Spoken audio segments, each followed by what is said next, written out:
なんかすごくにぎわってるけど、イベントでもやってるのかな。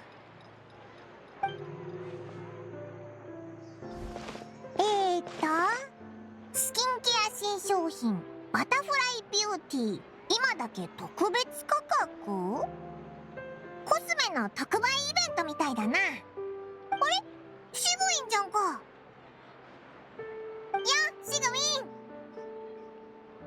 あら、こんにちは。旅人にパイモンちゃん。最近体の調子はどう？ひひ、元気いっぱいだぞ。ところで、シグウィンはここで何してるんだ？うちは定期的にフォンテーヌ邸で休暇を過ごしてるの。公爵の言いつけでね。今回はちょうどスキンケア商品の特売イベントがやってたから、ついでに覗いてみようと思って。雑誌の記事を書くためにたまに業界の動向に気を配ってるのよ。へえ、雑誌で記事を書いてるのか。なんて雑誌だ？フォンテーヌ美容協会が刊行してる大手フルールよ。スキンケアの実体験をいくつも載せてるの。ロマリタイムフラワーってペンネームでね。美容雑誌ボーテフルールのロマリタイムフラワーってシグウィンだったのか？確かフォンテーヌ美容協会の重鎮のはずだよな。別におかしなことじゃないだろ。美を求める心は誰にだってあるわけだし。実はうちもその肩書きを結構気に入ってるの。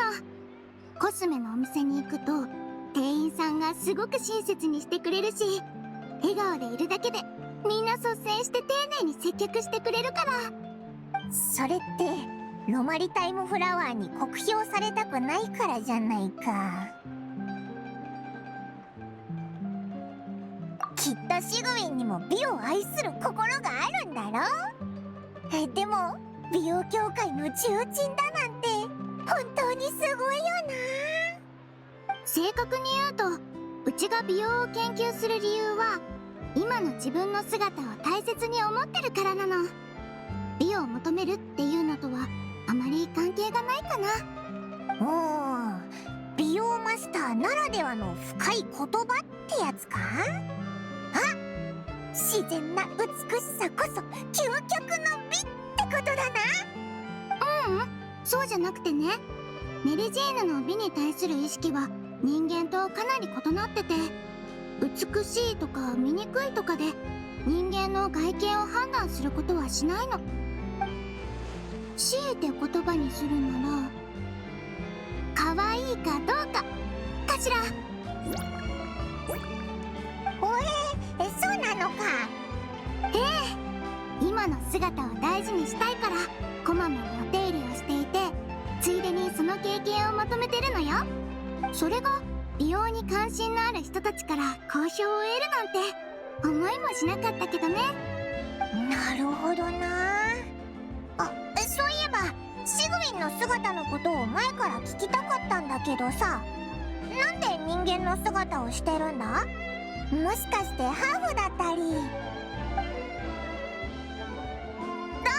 ごめんメリュジーヌにとっちゃ失礼なことを聞いちゃったかもな。大丈夫。うちはハーフじゃないけど自ら望んで今の姿になったの。だいぶ昔のことだけどね。旅人とパイモンちゃんが知りたければ教えてあげてもいいよ。自ら望んで？おいらちょっと気になるぞ。旅人、お前もだろ？これはずっと昔のことでね。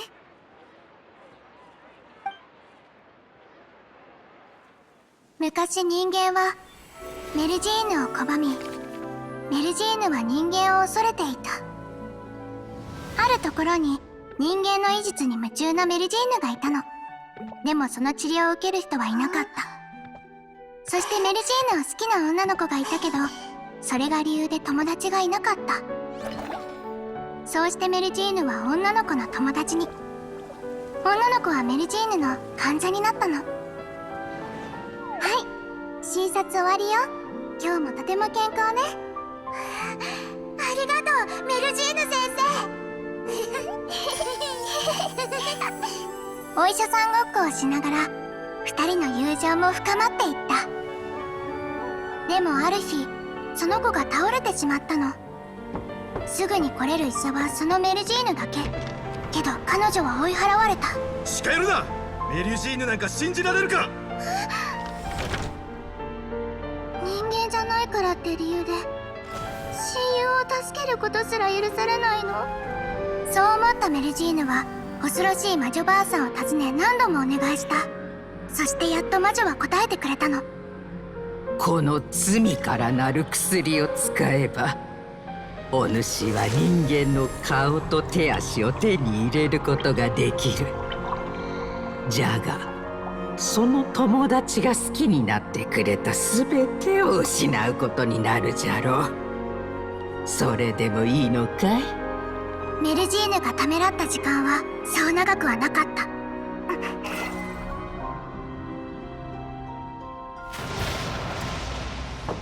雨の中、小さな医者は女の子のお家のドアをノックした。雨をしのぐためか、それとも何かを隠すためか、彼女はフードをかぶりローブを羽織っていた。そして小さな医者は女の子の手を握り、今まで何度もそうしてきたように彼女を見てあげたの。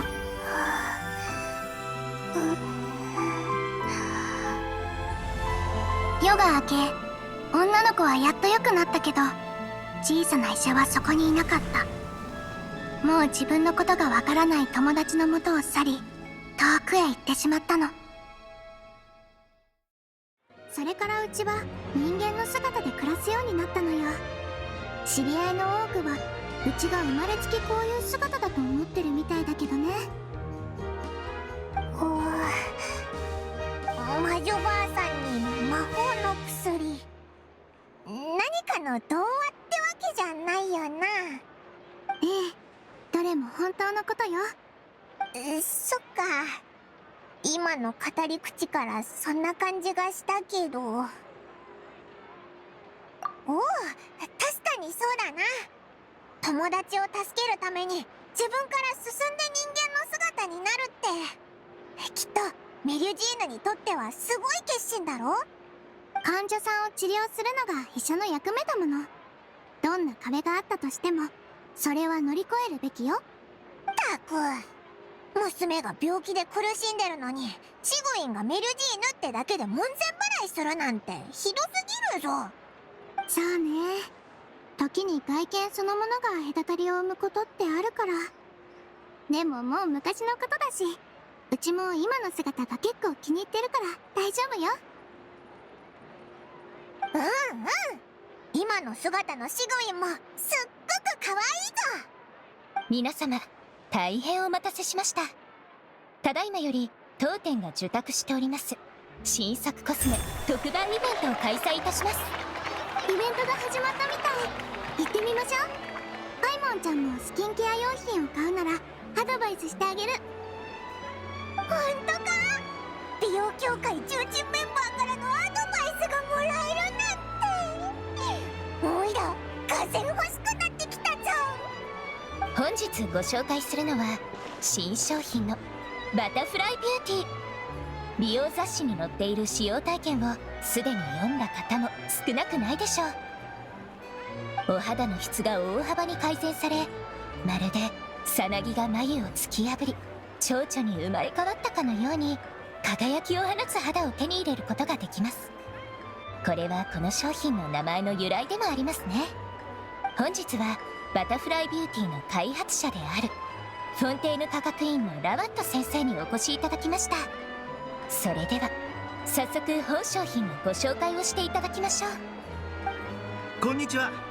バタフライビューティーを開発いたしましたラワットと申します。研究員？そうは見えないな。どうやら皆さんは私の登場に驚いているようですね。いや、正確には私の外見に驚いたのでしょうか。無理もありません。多くの方々は研究員に対し学問を鼻にかけた傲慢なやつといった印象を抱いているでしょうから。しかし私の外見はそういったイメージからかけ離れています。一人の人間のことを判断するとき、外見は最も浅はかな根拠の一つのはずです。ですが往々にしてそれは人間が自分自身を縛り付ける枷になることが多い。仕事先を探す若者から自信を奪い、恥ずかしがり屋の若い女性からは告白に踏み切る勇気をそぎ落とす。その結果、私たちは自分の外見に見合う生き様になっていくのです。しかし、もしその枷を壊すことが可能だったら、外見が我々の変化を邪魔するなら、その外見を変えてしまえばいい。シミやシワを消せば自信を奪われずに済みます。ツヤと花のある肌を手に入れれば、誰に対しても勇気を失うことはありません。そんな思いからバタフライビューティーは誕生しました。その使命は、皆さんが眉を脱ぎ捨て新しい自分に生まれ変わる手助けをすることです。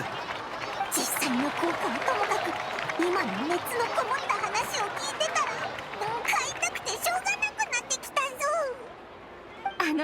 ラワット先生はこの商品を使ったことがあるのかしら？もちろん、開発の途中で何度も使いました。ある意味広告モデルと言っていいでしょう。なら効果もお墨付きだな。しかしこれでは自画自賛になってしまいますので、どなたか直接試していただけたらと思います。ご希望の方はいらっしゃいますか？おいら試したいぞ。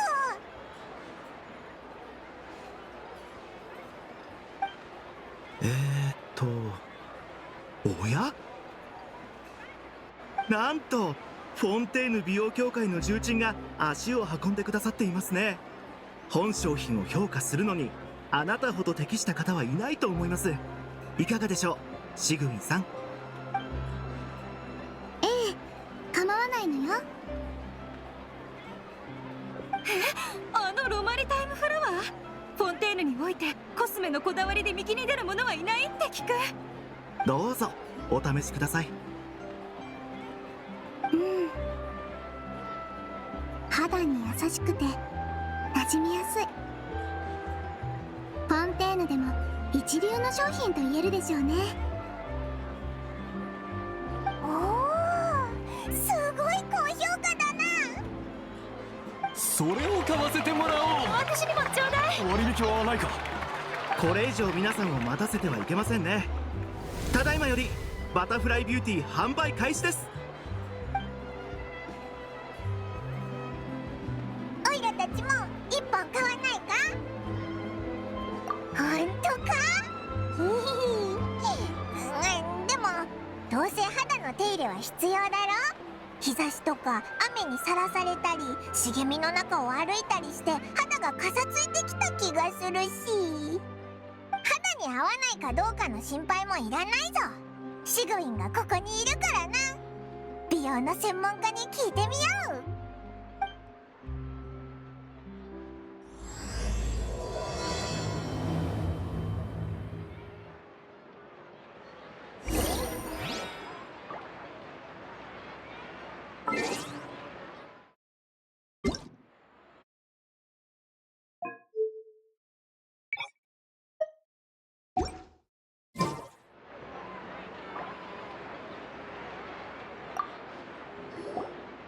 シグウィンさんにこうも高い評価をいただけるとは光栄の限りです。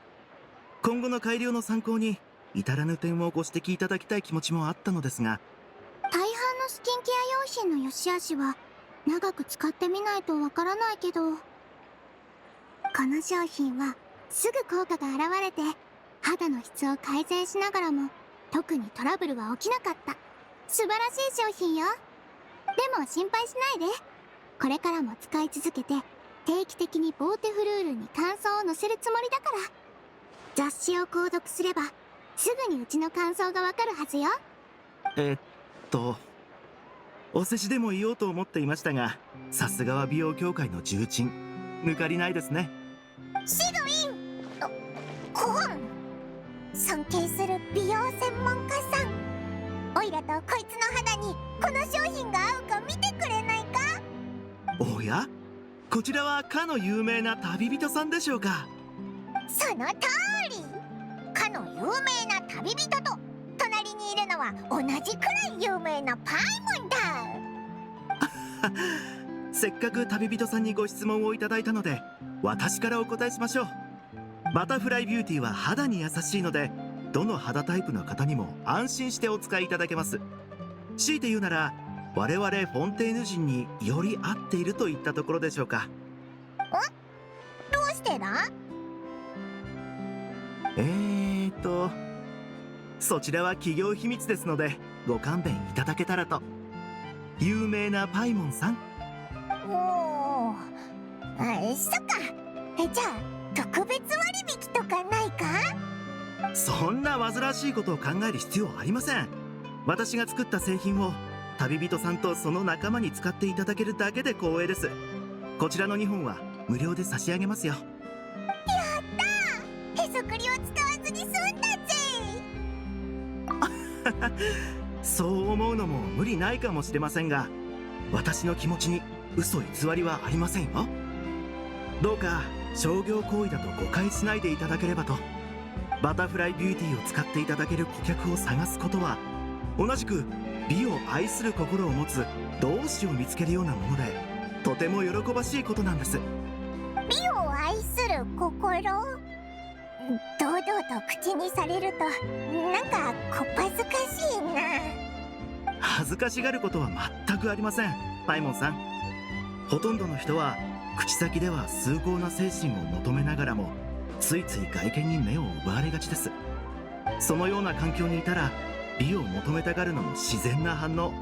そしてこれは私がこの研究を選んだ理由でもあります。そうそう、美を求める心は誰にでもあるからな。おっと、もうこんな時間に。申し訳ありません。休養がありますのでこの辺で。こちらの2本はどうぞお受け取りください。またお会いできるのを楽しみにしています。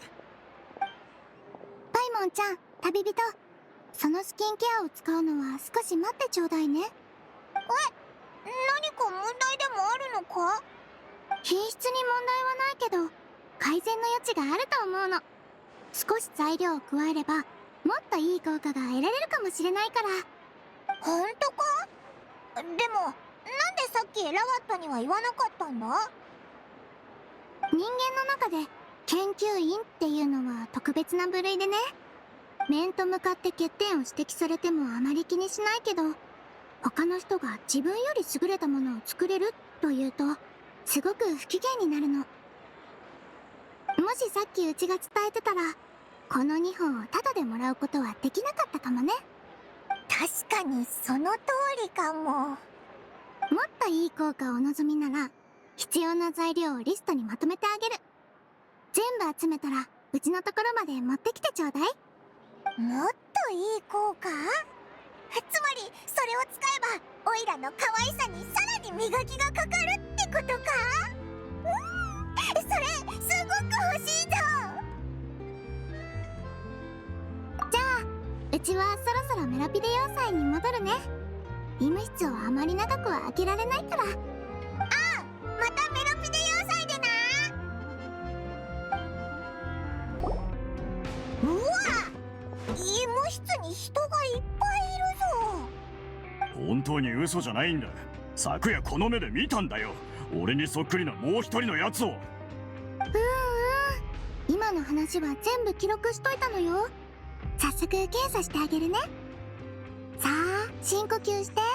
緊張する必要はないから大丈夫。まずこの指が何指かわかる？人差し指だ。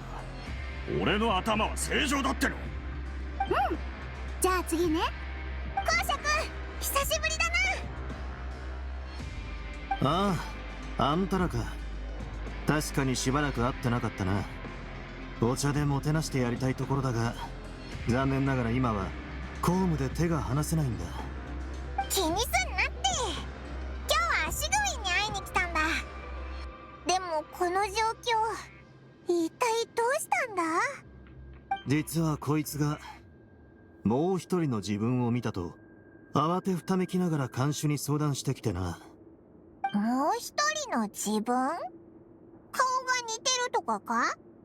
最初報告を受けた時、俺もそう思ったが、ここに入ってる犯罪者の資料を調べても、こいつに似てるやつは見当たらなかった。ただ、そのガンとした口ぶりから、とりあえず精神に何らかの問題が生じたと仮定した。で、看護師長のところに連れてきたってわけだ。これでよし。水を飲んで少し休んでてね。検査は終わったけど、病理学的な観点からは何もなかったのよ。そうか。体に特に異常がないってことは、やはり精神に何らかの問題が生じた可能性が高いってことだな。あくまで推測だけどね。精神的な症状は直接見ても判断が難しいの。今のところ彼の認知能力に問題がないと断言できるくらいかしら。もしこのことを広められたら、根も葉もない噂が立つだろう。監修、治療観察室に連れて行ってしばらく見張っててくれ。あいにく今日はマレショーセファントムからある事件の処理を手伝ってほしいと言われていてな。手が空いてない。この患者のことは看護師長に頼むしかなさそうだ。任せてちょうだい。彼を観察者リストに入れておくから。こっちの2人は看護師長に会うためにわざわざメロピデ要塞まで来てくれたお客さんだ。きっと重要な用事でもあるんじゃないか。まあただこの2人まで観察者リストに入れないようにな。旅人にパイモンちゃん。よしぐみ。まあそこまで重要なことじゃないんだけど。何か急用ができたら執務室まで来てくれ。じゃあ失礼させてもらう。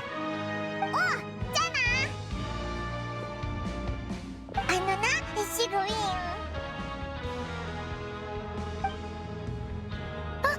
もう少し待っててくれるかしら。もう一人の患者さんを待たせてるの。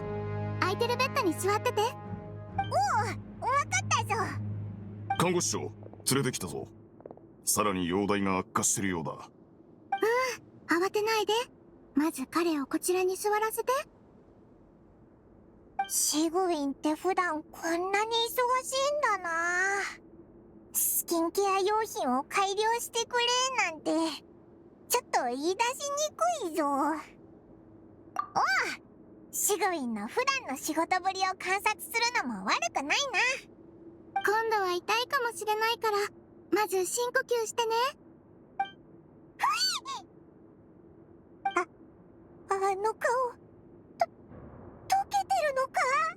一体何があったんだ。さあな、ここに来て間もなくして原因もわからずに顔が腐っちまったんだ。重罪人だから外に出て治療を受けさせるわけにもいかず、看護師長に頼んで薬で緩和させるしかない。まったく困ったもんだよ。後でマレショーセファントムの取り調べに連れて行かなきゃいけないのに、そこの警察隊員を驚かせちまったら誰が責任を取るんだ。マレショーセファントム？リオセスリが対応中の事件と関係してるのか？ああ、一大事件さ。一気に数十人が逮捕された。で、あいつがその中でも一番凶悪な奴ってわけだ。どれだけ悪行を働いてきたかわからんが、顔がああなったのも罰が当たったのかもな。もう十分見ただろ。まだよ。不乱の状態を詳しく検査してみないと薬の分量を判断できないからね。大丈夫。メルジーヌの美的感覚は人間とだいぶ違うの。うちの目に映る君は少し毛並みが乱れた猫ってだけで普通の猫と同じくらい可愛いのよ。何言ってんだ。子供扱いしてんのか。さっさと薬を塗って牢屋に戻してくれ。その態度は何だ。このメロピデ要塞で看護師長にそんな口の利き方をするなら俺が許さんぞ。うちは平気よ。これから薬を塗ってあげるね。痛かったら言ってちょうだい。シグウィンがこんなに優しくしてやってるのに、あんな口の利き方をするなんてひどすぎるぞ。もう言っていいか。も出さずによく我慢できたね。えらいえらい。看護師長、迷惑をかけちまって申し訳ない。旅人、パイモンちゃん、材料はもう揃ったかしら？材料は揃ったけど、あんなに忙しくしてるお前を見てなんか言い出しにくくて。遠慮しないで。うちが約束したんだもの。さあ、材料を渡してちょうだい。時間を見つけて調合してあげるから。二人はどこかで一休みしてて。もしそんなに疲れてないなら、管理エリアで新しい競技大会が行われてるって聞いたから、行ってみたらどう？しぐみ、オイラたちに何か手伝えることはないか？そうそう、俺代わりにお前の仕事を手伝うぞ。そっか。善良な人間は他人に無償で助けてもらうと後ろめたいっていう症状が出るのよね。安心して。スケジュールを確認して君たちに手伝ってもらえる仕事を見つけるから。その症状も緩和されるはずよ。でもちょっと疲れるかもしれないの。だから先に少し休憩しておいて。準備ができたらまたここに来てちょうだい。しぐみ、こっちは準備できたぞ。最初のお手伝いは何だ？ちょうど旅人にぴったりの仕事があってね。まずベッドに横になってくれる？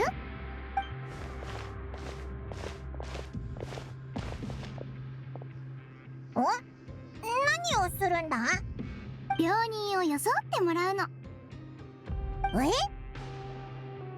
難しいかしら？前回はうまく演じてたでしょ？しぐみ、気づいてたのかよ。病人のふりをする様子がサボりたくて頭をひねる囚人たちよりも面白くって、パイモンちゃんとの連携も見事だったからつい観察しちゃってたの。そう言われるとなんか恥ずかしくなってきたぞ。でも今回はなんでまた病人を装う必要があるんだ？もうすぐ患者さんが来る時間ね。とりあえずうちの言う通りにしてちょうだい。頭が痛くて吐き気がするぐらいでいいかな？おお、わかったぞ。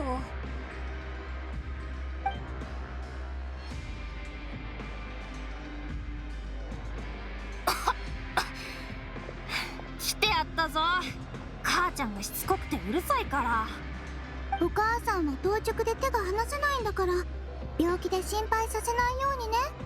はいはい。下の階で海とつながったところを泳いだり無茶したりしたせいで風邪をひいて、母ちゃんにも迷惑をかけました。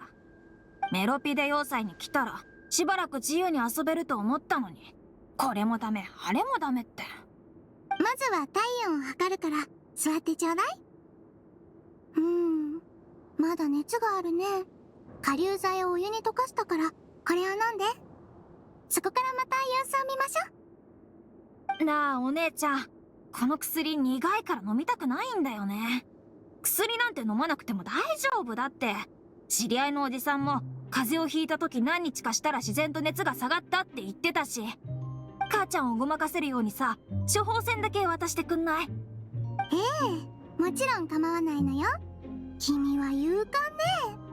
勇敢？なんで？自分の免疫力で熱が下がるまで待つには、このお兄さんみたいに試練に耐えなければいけないの。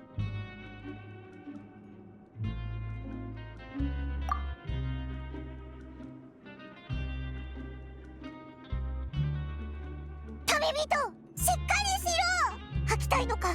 紙袋持ってくるか？高熱による吐き気とめまいなどの症状に耐えながら数日安静にすればまた元気になるから。もし耐えられなかったら？おい、しっかりしろ。そうなったらもうお医者さんに行く必要すらなくなるね。俺薬を飲みたいんだけどいい？もちろん。薬を溶かしたお湯もまだ冷めてないからどうぞ。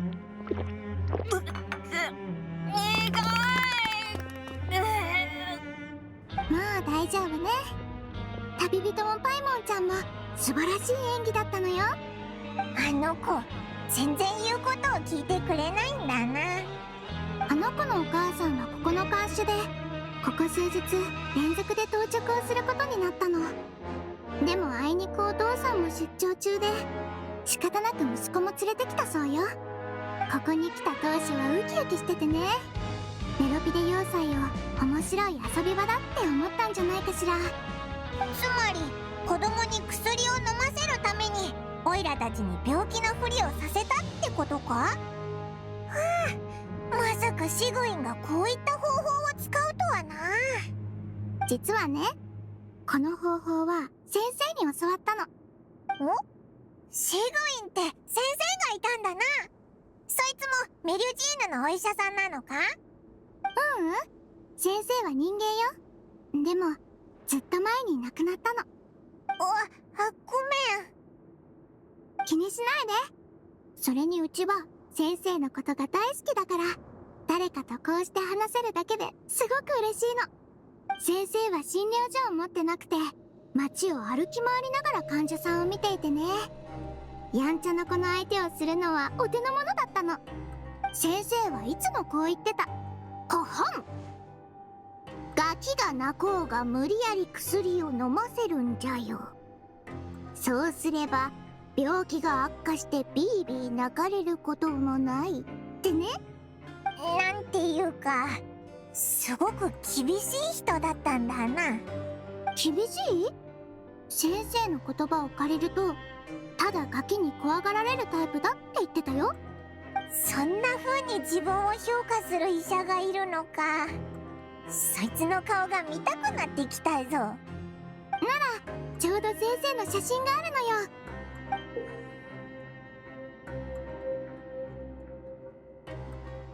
うわっ、本当にガキに怖がられる感じだな。でしょ？先生に見てもらった子供たちはみんな年老いた魔女だと思ってたみたい。シグウィン、その口ぶりからしてそんな風に思われてた先生が羨ましいのか？確かにそうね。先生だったら子供に薬を飲ませるのにあんな方法必要ないもの。まあ、年老いた魔女みたいな医者の前じゃダダをこねる勇気すら湧かないだろうな。でもうちにはできない。子供たちはちっともうちを怖がらないもの。でもそれって長所でもあると思うぞ。もう次の患者さんが来る時間ね。旅人とパイモンちゃんは引き続き手伝ってくれる？次のお手伝い開始だ。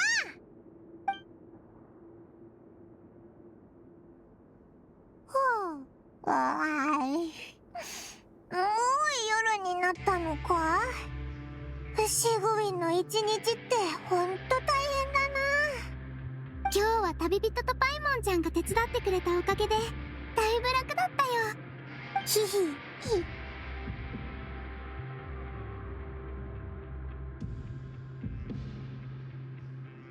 さて、もう遅いしそろそろ休むとするか。実は最後にもう一つだけ残ってるの。でも秘密のお仕事だから、みんなが休む時間になってからやる必要があってね。秘密？オイラたちが知ってもいいことか？ええ、君たちはもうメロピデ要塞に住んでないから問題ないのよ。次にやるのは栄養食に使う食材の準備なの。栄養食ってまさかあれのことか？うちが作った栄養食を患者さんはどうしても食べてくれなくって、だから用意した食材は仕方なく特別許可食堂のシェフに渡してるの。シェフが手を加えてたとしてもやっぱり不安だな。どんな食材を使ってるんだ？気になるの？パイモンちゃんなら教えてあげるね。旅の途中で疲れたらぜひ栄養食を作って食べてみて。体にすごくいいから。まあとりあえず手伝うとするか。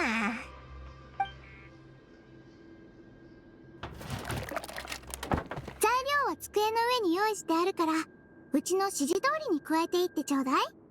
まず特別なスライムの液体をよくかき混ぜて入れるの。ほら、ゼリーみたいに弾力が出てきて美味しそうでしょ。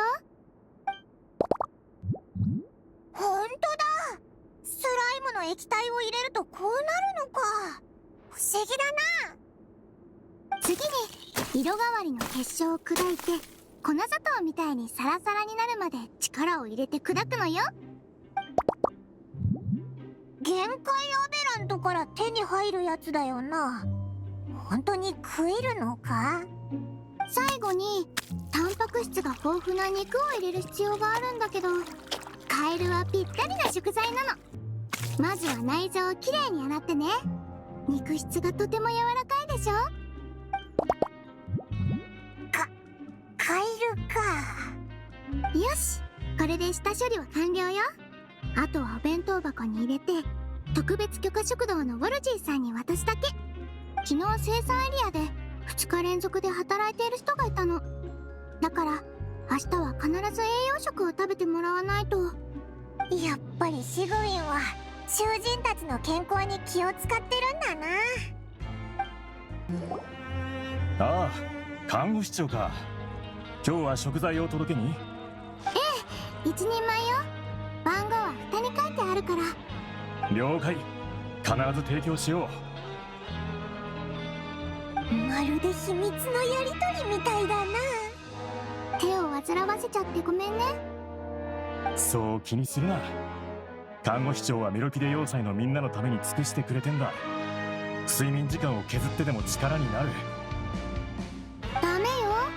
これ以上睡眠時間を短くしたら体に響くから。ああ、もちろん看護師長の言いつけは守るさ。お前さんもちゃんと休んでくれよ。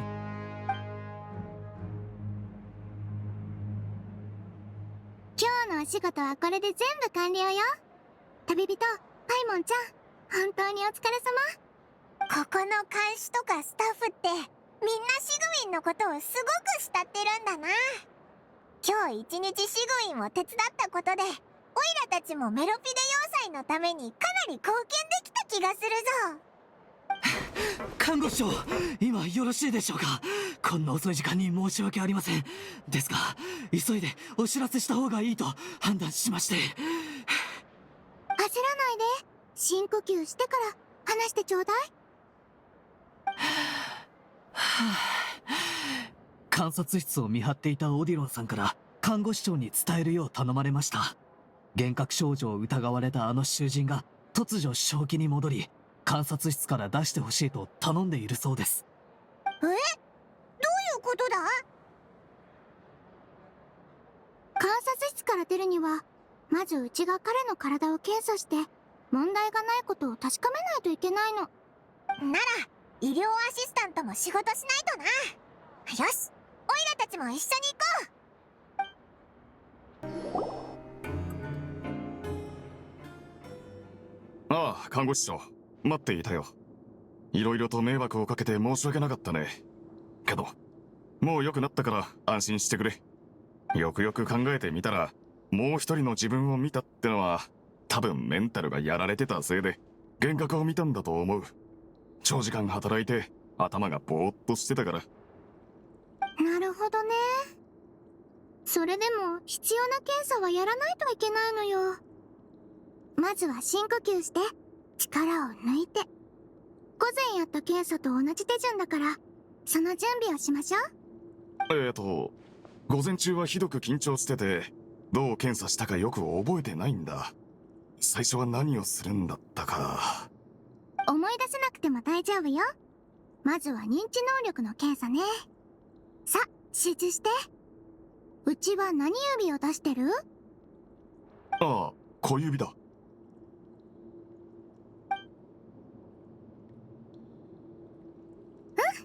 検査結果はすべて正常範囲内ね。やっぱり過労による幻覚症状だったのか？確かに過度な労働で精神障害を起こすケースは以前にもあった。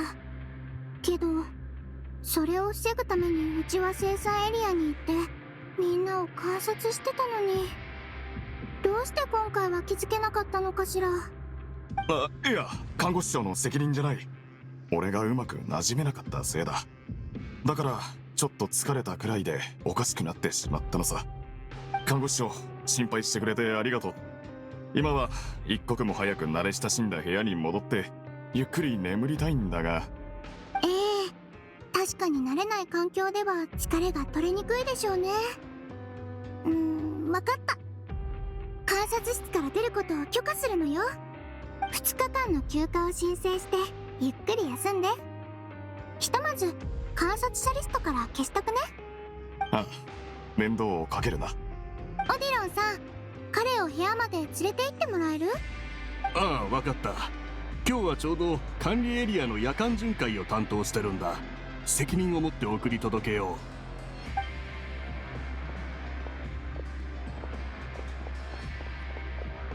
これが最後の仕事だよな。そういえばスキンケア用品の改良がまだだったのよ。別に急いでないから大丈夫だぞ。もう遅いし、シグウィンも早く休んでくれ。じゃあ明日時間を見つけてやってあげるね。旅人パイモンちゃん、おやすみ。ゆっくり休んでちょうだい。心配するな。今日はいっぱい仕事をしたから、オイラもこいつもぐっすり眠れると思うぞ。シグウィンもちゃんと休めよ。また明日な。うわぁ、昨日より医務室に人がたくさんいるぞ。一体どうしたんだ？おはよう旅人パイモンちゃん。今から患者さんたちの検査をするからちょっと待っててくれる？おお、こっちは気にしないでくれ。オイラたちも何か手伝うか？そうね、今回は少し状況が複雑みたいだから、まずはうちの方で整理させて。本当に嘘じゃないって。ここは医務室だ。騒ぐな。聞いてくれ。俺はお前たちの言うガスドンじゃない。運輸だ。嘘も大概にしろ。指名手配時にあなたたちの顔は登録済みだ。ガストンで間違いない。この顔のせいだろ。俺もどういうことかさっぱりなんだ。目が覚めたらこの顔になっちまってて、おまけにここに連れてこられて尋問される羽目に。ここにあんたらを連れてきたのは何が起きたのかはっきりさせるためだ。本当に濡れ衣だというなら苛立ちをあらわにしたところで無実を証明できないと分かってるだろう。本当に頭が痛い。昨日質問した時は何の異常もなかったのに。おはよう公爵。何かあったのか？ああ、昨日俺がある事件の処理を手伝うと言ったのを覚えてるか？今朝その囚人たちに話を聞こうとしたんだが、どいつも自分は自分じゃないって言い出してな。それって昨日のもう一人の自分を見たって人よりおかしな状況じゃないか？彼らは他に何も知らないらしく、ニッチもサッチも行かなくてな。こうして医務室に連れてくるしかなかったというわけだ。昨日のシグウィンの仕事もかなりハードだと思ったけど。彼らの今朝の供述をここにまとめてありますので、目を通していただけますか？何か私たちに見落としがあるかもしれません。これは釈放？なるほど。こいつらは全員今日釈放予定だと言っていたのか？はい、私たちもその点に気づきました。重罪人だというのに自分は今日釈放されると言い張っておりまして、そうすれば本当に釈放されるとでも思ったのでしょうか。あまりに私たちを舐めすぎかと。ならここは慎重を期さないとな。ナブルサールさん、今日の釈放者リストを確認し、何か理由をつけて釈放手続きを中止してくれ。書類は切らしていて、印刷中だとでも言っておけばいい。かしこまりました。もしかするとこの重罪人たちはもうすぐ釈放予定の囚人になりすまして脱獄を試みてるのかもしれない。その可能性も考えましたが、これを見てください。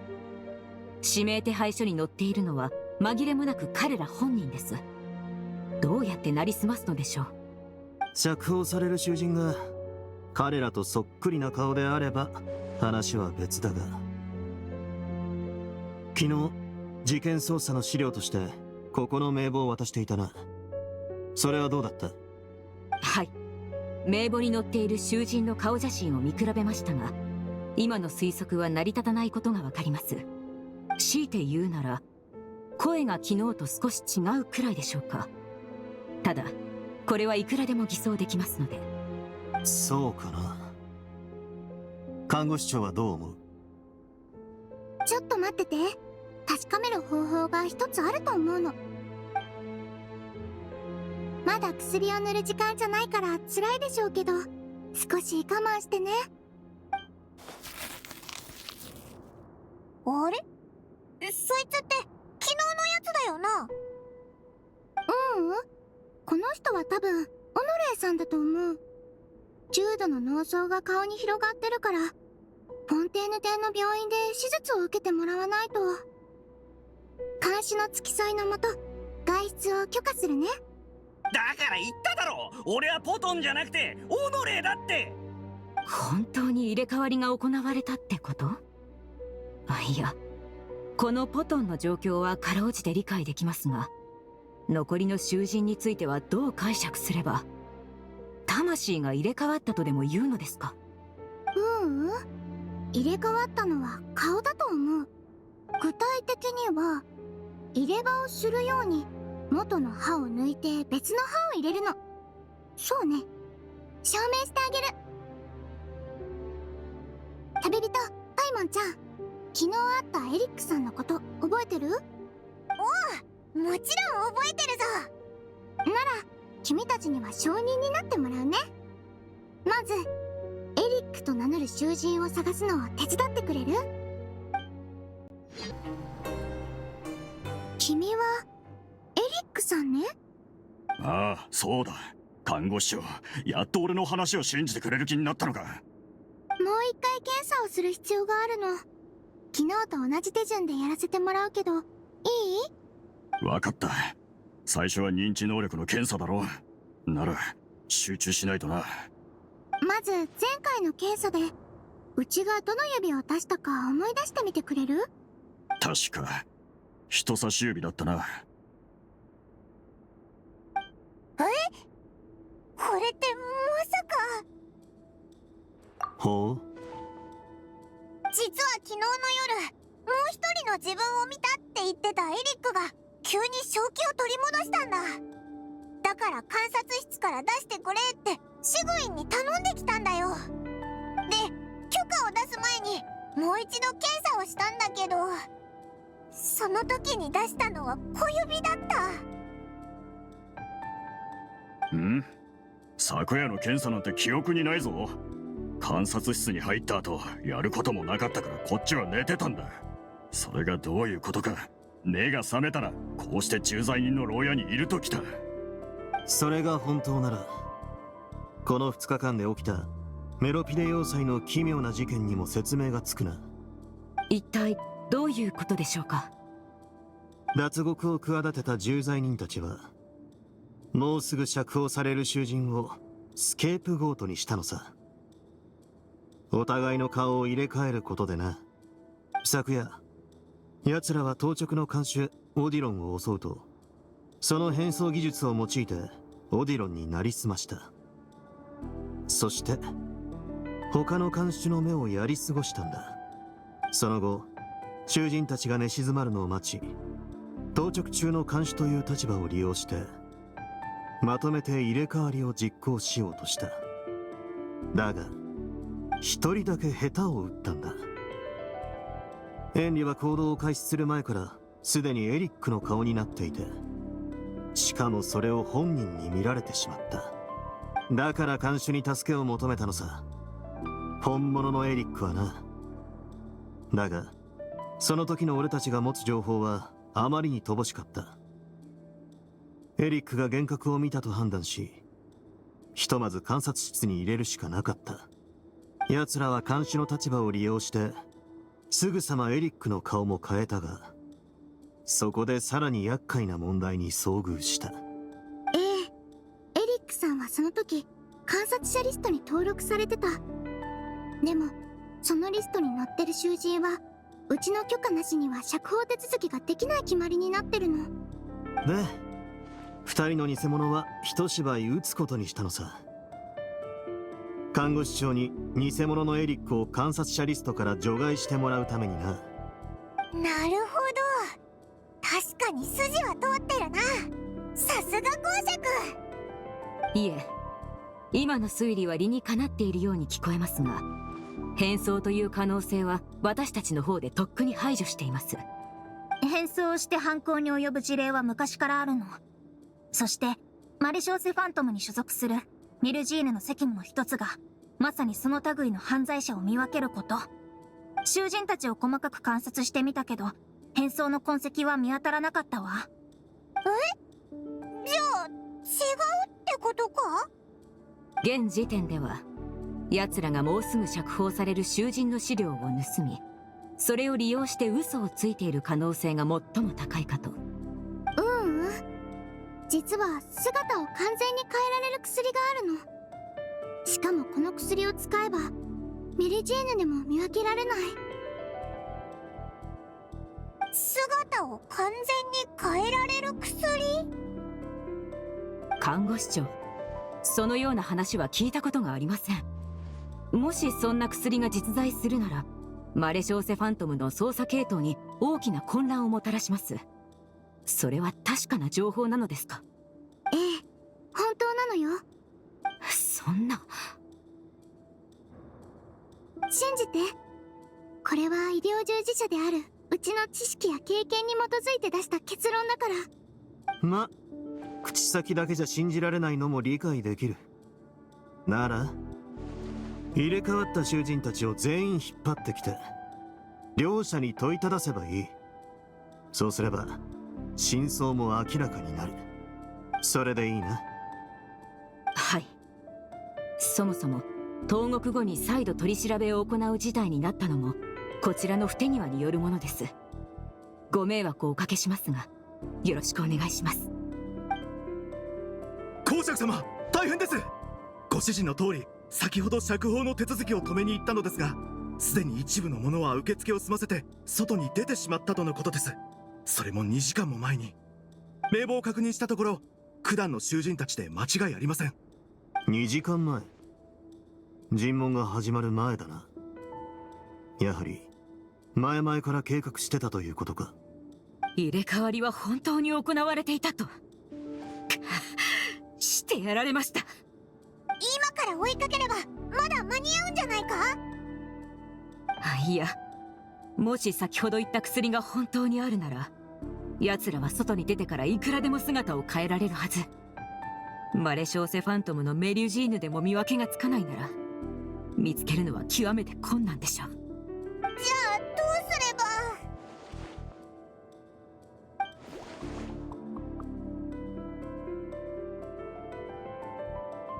ば？もう一つ手がかりがあるわ。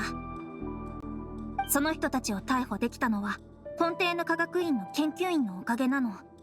確か名前はラワットだったわね。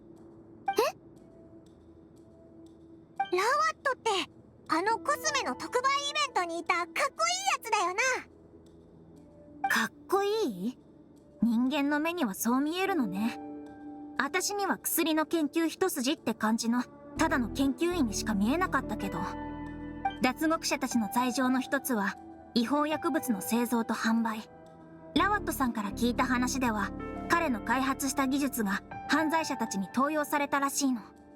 最初はただの特許権侵害だと思って交渉を試みたそうよ。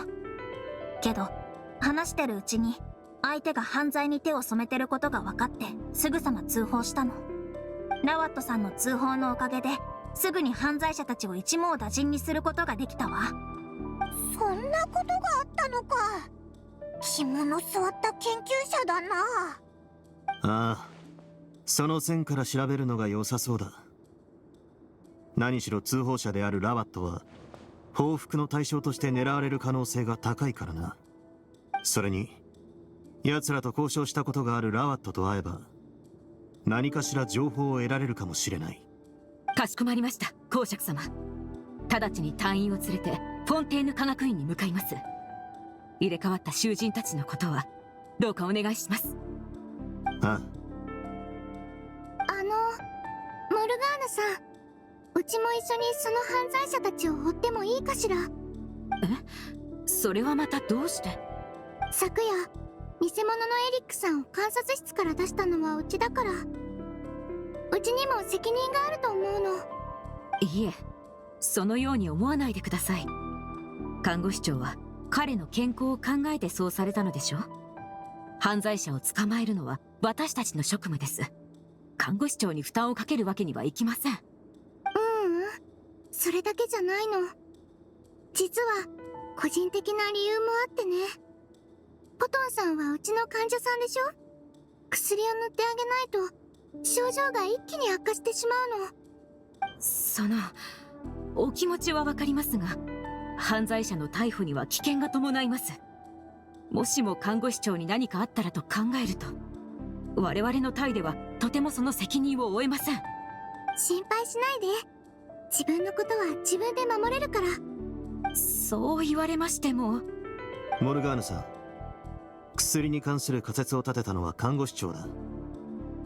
あんたらよりも彼女の方が薬に詳しい。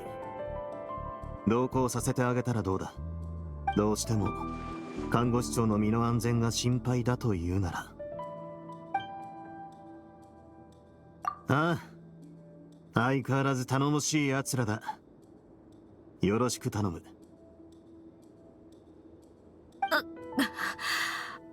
公爵様がそうおっしゃるなら、これ以上は何も言えませんね。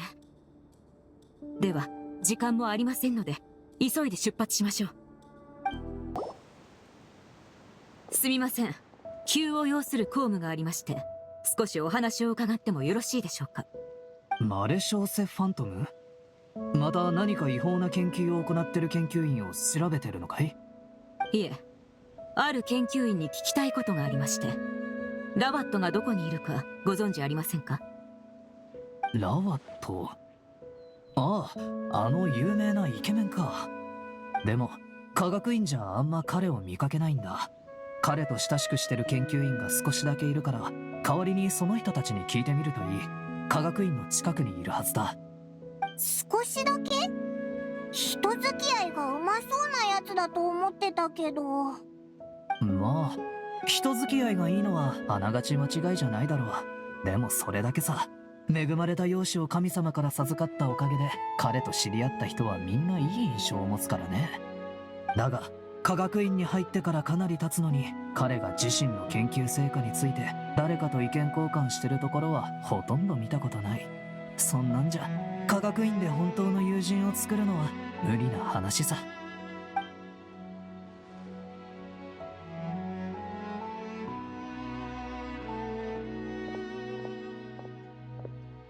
おかしいな。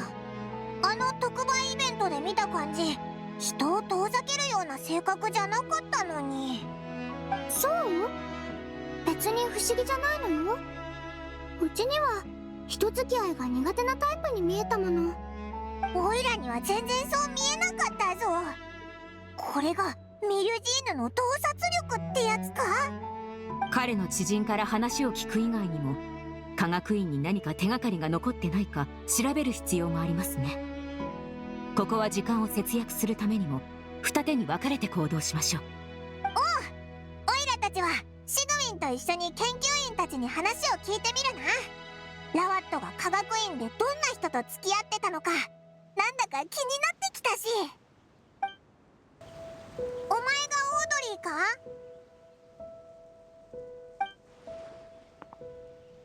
か？ええ、そうだけど、私に何か用かしら。ラワットと親しいんだろ？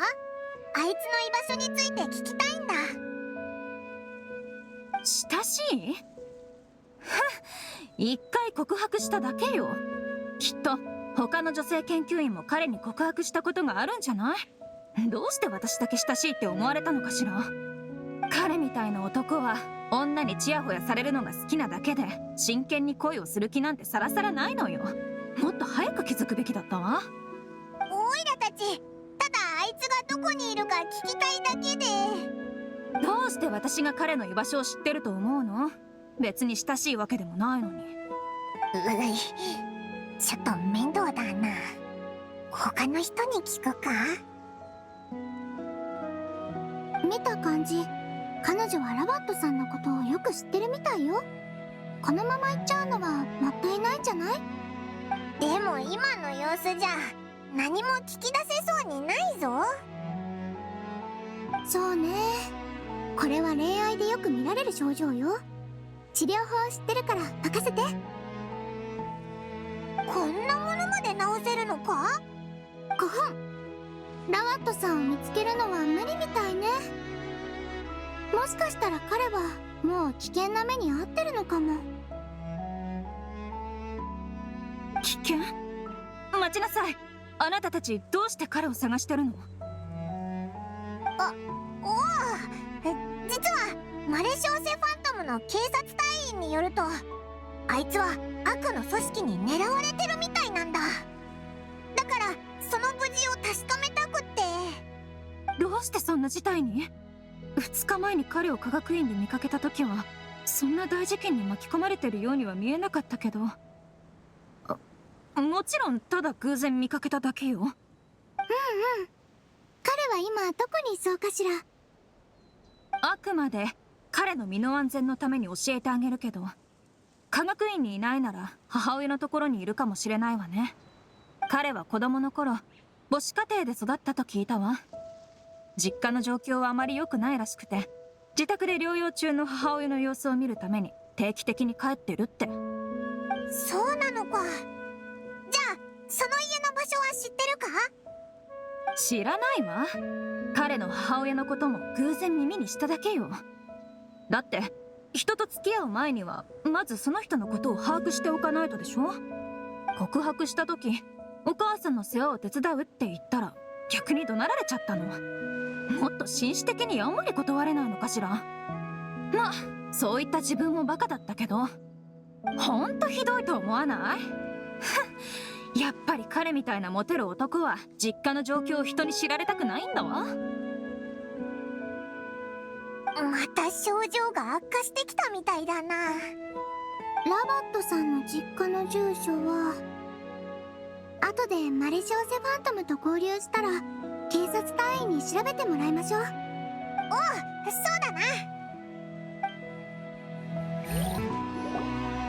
こんにちは。お前がアンティーブか？どちら様で？ラワットがいるところを聞きたいんだ。お前があいつと親しいって聞いてな。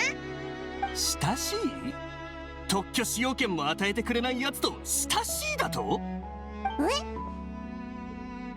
最後に彼を見たのはもう何日も前だ。今はどこにいるのか知らん。他を当たってくれ。その特許というのは、この前彼が新しく開発したスキンケア用品に関係したものかしら。チェ、まあそんなところだ。バタフライビューティーとかなんとか。はっ、それで最近結構稼いでるって聞いたよ。急に話す気になったみたいだな。科学院では機械とかエネルギーの研究をしてる人がほとんどだからな。彼があまり他の人と関わりたがらないのもわからなくはない。だが俺の研究は塗料だ。彼の研究と何かしら接点があるってのになぜ協力を拒む？前に彼の商品を買ったことがある。中にはある特別な成分が含まれていて塗料に使えないか試してみたかったんだ。もしうまくいったら俺だって彼と同じぐらい稼げただろうによ。先に言っとくがラワットの研究成果を盗もうとしたわけじゃない。正式な手続きを踏んで特許使用権を申請しようとした。きちんと使用料を払ってな。なのに3回も門前払いを食らっちまった。他の人が自分みたいに金を稼ぐことがそんなに嫌なのか？ラワットが冷たすぎるって言うべきか、それともこいつが単にひがんでるって言うべきか。こいつからはラワットの居場所を聞き出せそうにないな。他を渡ろうぜ。ちょっと待って。アンティーブさん、バブルオレンジを買ってきて皮を剥いて水に入れて飲んでみてちょうだい。気分が落ち着くと思うから。は？そうか、ありがとう。ちょっと邪魔するぜ。お前がバートラムか？ねえ、あなたたちは？オイラたちマレシオセファントムと一緒にある事件の調査をしてて、ラワットの居場所を聞きたいんだ。お前ラワットと仲がいいんだろ？昔はそうでしたが、今はそれぞれ違う道を歩んでいます。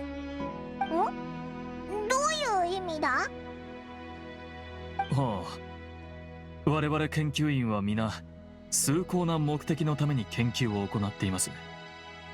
しかしラワットはビジネスにつながる研究しかやっていません。彼と共同研究を行うためには知的財産権を守るための秘密保持契約まで結ばされるんです。そんな人と手を組んでもまともな研究ができるはずはありません。私のコンプレッサーもようやく技術的な解決案を見出せました。もう彼に協力を仰がなくても問題ありません。ラワットってそんなやつだったのか？ラワットさんの居場所をどうしても知りたいんだけど、力を貸してもらえない？あなたは、メロピデ要塞の看護師長ですよね。科学領域の中でも医学は最も崇高な分野だと私は思っています。あなたには敬意を表しますよ。ねえ、お力になれるなら喜んで。おお、シグウィンの肩書きってこんなに役に立つのか？しかし残念ながら彼がどこにいるのかは分かりません。2ヶ月前に彼との協力関係が終わって以来、ここ最近は会っていませんから。彼が頻繁に接触していた商人たちを訪ねてみてはどうでしょう。彼らならラワットの居場所を知っているかもしれません。商人？彼と共同研究をしていた時、よく商人らしき人たちと会っているのを見かけました。しかしどうも私を避けているようでしたから、何か後ろめたい商売でもやっていたのかもしれません。たまに話が聞こえてきましたが、どれも薬品の製造販売に関するものでした。やはり彼は研究成果をビジネスに使うことしか考えていないんでしょう。薬品の製造販売？ラワットが作ってたのはスキンケア用品だったよな。それも薬品に入るのか？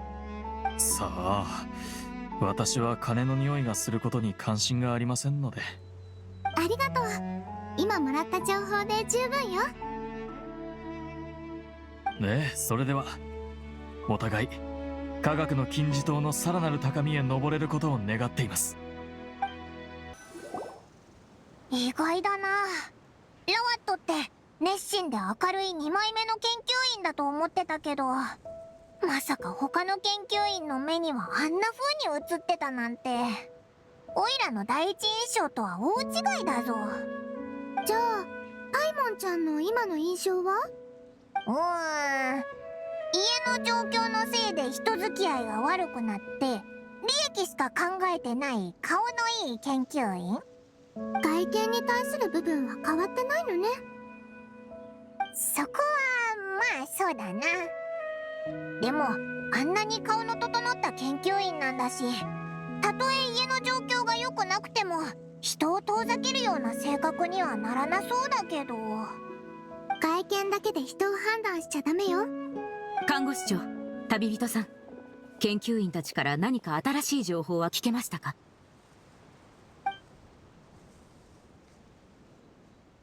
バートラムさんの話では、ラワットさんは薬品の製造販売をしてる商人と接触してたって言ってたよね。じゃあラワットさんはその薬品のブランドを登録してるのかしら？ラワットさんは事件の通報者だからその資料にも目を通したけど、私の記憶では薬品に関する登録はなかったわ。変ね。ラバットさんはビジネスを重視してるし、他人に技術を共有することも嫌ってる。薬品の商売をするならそういった登録をおろそかにしないはずよね。もしかして公にできない商売だったのかしら。犯罪者たちと手を組んでたってこと？確かにあの人たちは薬品の製造と販売に関する罪で捕まったけど。いやいや、それはおかしいだろ。だってその犯罪者たちを通報したのはラワットなんだし。虫歯の治療を受けに来た子供ってずっと痛かったのにそれを我慢してたなんてことがあるでしょ。それにキャンディーをたくさん食べたのに言わなかったりもする。後ろめたいことをごまかそうと嘘をつくところは大人も子供も大して変わらないのよ。それはそうだけど。通報の対応をしたのは私ですが、彼はあの犯罪者たちと手を組むような人間に見えませんでした。あ、いや、もしかすると脅迫されてたなんてことはないでしょうか。看護師長と旅人さんの話では彼の実家は状況があまり良くないとのことです。そこで犯罪者たちは儲け話を持ちかけ、代わりに学術的な支援を求めた可能性があります。犯罪者たちの正体に気づいた頃にはもう抜け出せないところまで来ており、弱みを握られ協力関係を続けざるを得なかった。このようなケースは私も見たことがありますし、決して少なくありません。まあ辻褄は合ってるな。もしラワットが犯罪者にずーっと脅迫されてたんなら、他の研究員との協力を避けてたのもうなずける。だから人付き合いが悪かったんだな。犯罪者に監視されててきっと毎日ピクピクしてたんじゃないか。そうなると状況はもっと悪くなってくるのよ。もしラバットさんと犯罪者がずっとつながってたのなら、彼らはその居場所を知っていてうちらより早く見つけるかもしれない。さっき科学院で集めた情報では、ラワットさんが最後に科学院に姿を見せたのは2日前だったわ。それから彼に会った人はいない。もしかしたら彼はもう2日前？もしかしてあの特売イベントが終わった後から行方がわからなくなってるのか？しかも彼が通報したのもその日です。雲行きが怪しくなってきましたね。心配しないで。まだ別の可能性も残ってるでしょ。もし犯罪者たちを通報した後にいなくなったのなら、自分から身を隠したのかもしれない。そっか、報復を恐れたって線もあるな。今は一刻も早く彼を見つけなければなりませんね。唯一の手がかりは先ほど言っていた彼の母が住む家でしょうか。シース、調べられそう？ええ、大丈夫よ。薬品関連はなかったけど、スキンケア用品のブランドは登録してたみたい。登録には本籍の記入が必要だから、多分その住所がそうね。確かフォンテーヌ邸の郊外だったはずよ。じゃあ早速出発しましょう。ここが住所にあった家のはずよ。ノックしますね。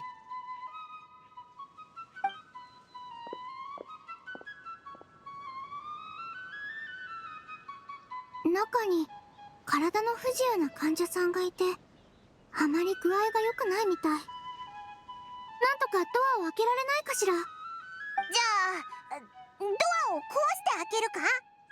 ダメダメ、ここは私に任せて。一般市民の財産を壊したら報告書をたくさん書かなきゃいけないからね。力ずくじゃなくて技術で開けないと。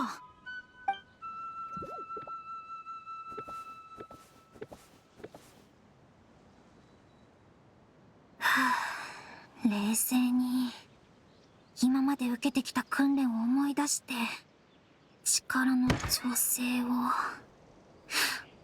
開いたわ。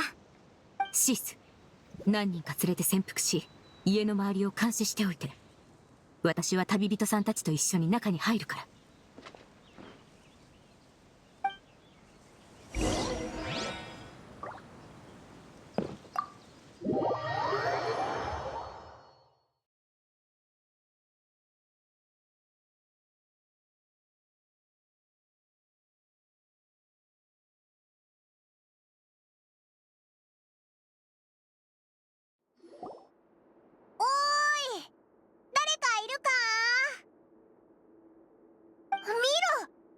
におばあさんが寝てるぞ。こいつがラバットのお母さんだよな。でもなんか返事ができないみたいだぞ。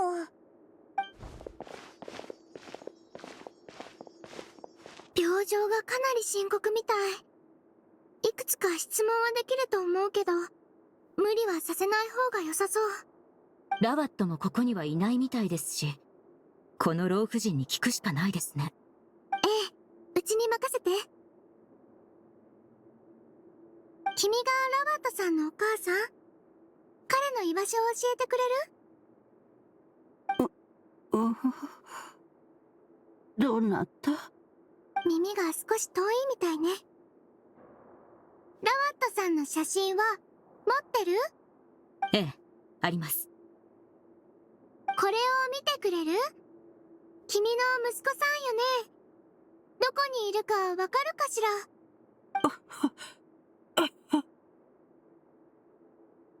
やっぱり何も聞き出せそうにないな。唯一の手がかりもこれで途切れてしまったようですね。ここでもラバットの居場所がわからないとなると、もう何かしらのトラブルに巻き込まれているのかもしれません。むしろトラブルに遭うのが分かってたからお母さんのところに来なかったんじゃないか？しかし、そうなるとこれ以上どこを探せばいいのでしょう。やはり科学院の近くにいる可能性が一番高いのでしょうか。そうかもな。ではもう一度科学院に戻るしかありませんね。すでにあの場所からは多くの情報を集めましたが、何か見落としがあるかもしれません。今はもうそれにかけるしかないでしょう。ごめんなさい。うちはこの患者さんのケアをしたいから、しばらくここに残ることにするね。ええ、もちろん構いません。旅人さんも一緒にここに残ってください。あなたは看護師長の助手ですから。それと、マレシオセファントムを何人か残して、家の周りを監視しておいてくれる？それはまたどうして？ラワットさんがお母さんの危篤を知ったら、きっと帰ってくるはずよ。なるほど。わかりました。家の周りに潜伏している隊員たちを残しておきます。旅人、パイモンちゃん、今回もお手伝いよろしくね。おう、任せとけ。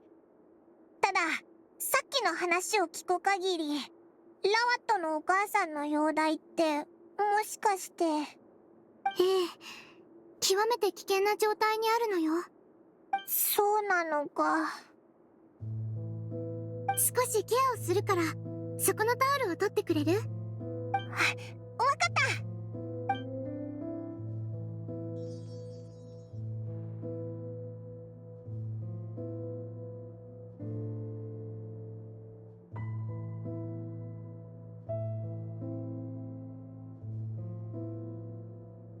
彼女の家族は病気を治すためにいろんなことを試したんだと思う。貴重な薬もたくさん使ったみたい。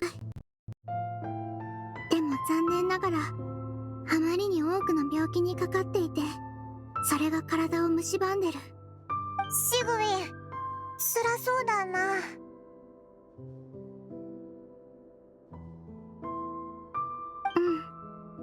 確かにちょっと悲しいかな。メルジーヌにとって人間の生老病死は日が昇り沈むのと同じで、自然の法則に準じたものよ。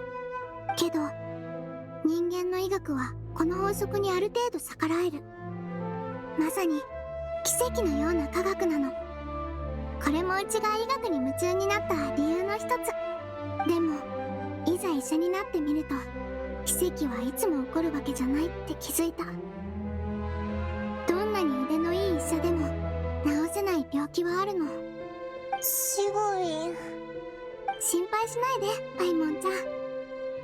医者の最大の責務は全ての病気を治すことじゃなくて、治せる病気を治すことだから、せめて熱を下げてあげないと。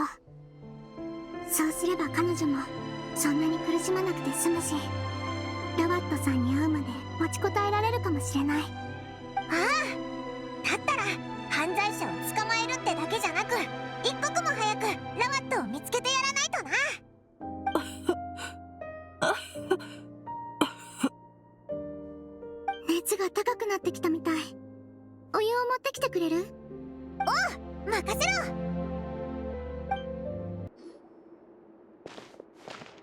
お湯はあった？あったぞ。しかも重要な手がかりもな。この日記を見ると、ラワットは個人の実験室を持ってるみたいだ。あいつは今ここに隠れてるんじゃないか？すぐモルガーヌ隊長に連絡しようぜ。それは確かにいい知らせね。けど少し待っててくれる？濡れたタオルを用意したのよ。もう一回注射するね。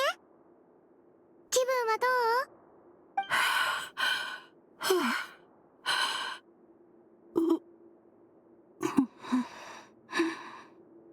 心配しないで。これから彼を連れてくるから、もうちょっと頑張ってね。ありがとう。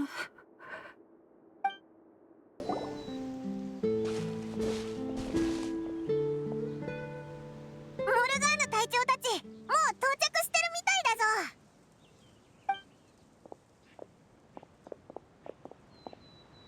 あなたたちの連絡を受けてすぐ駆けつけたんです。まさか重要な手がかりがあの家にあったのに見落とすなんて。とんだ失態です。そう自分を責めないで。今は早く中に入る方法を探しましょう。入り口の扉には仕掛けがあるみたいだ。多分ラワットの日記に書いてあった方法で開けられるんだよな。やってみようぜ。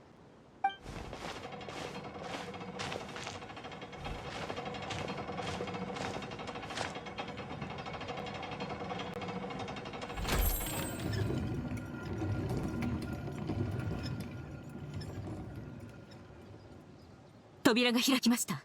中に入りましょう。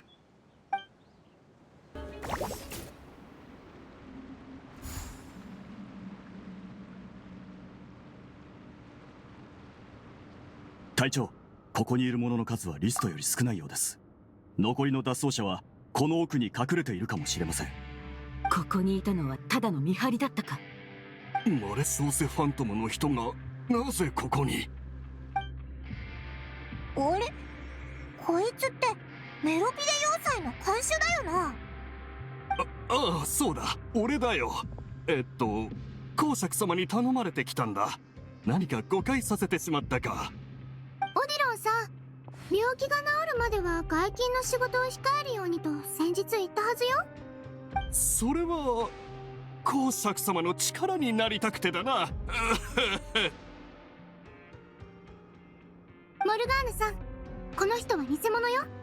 本物のオディロンさんは健康だもの。なんだと？いや、俺は。看護師長が言っていたように本当に姿を変える方法があるみたいだな。こいつらを全員ひっ捕らえろ。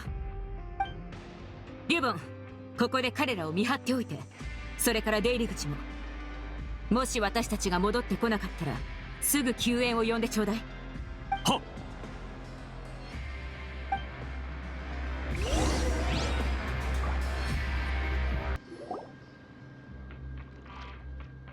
ガラス瓶がいっぱいあるぞ。ここって何かを生産する場所なのかな。この匂いはバタフライビューティーに使われてる原料だと思う。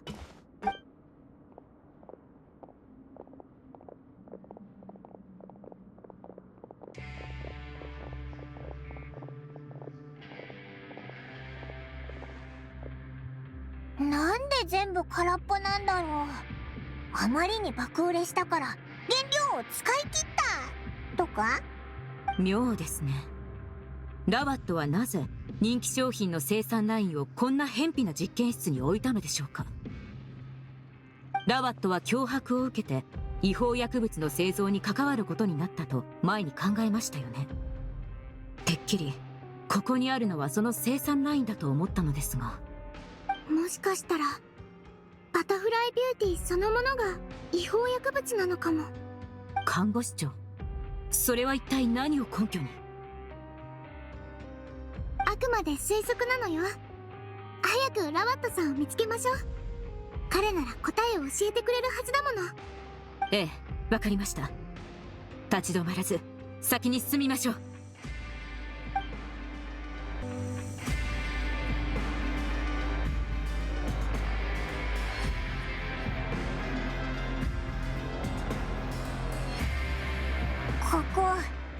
他の部屋よりずっと狭いな。机の上の容器を見た感じ、薬品を調合するための部屋みたいね。看護師長、見てください。こ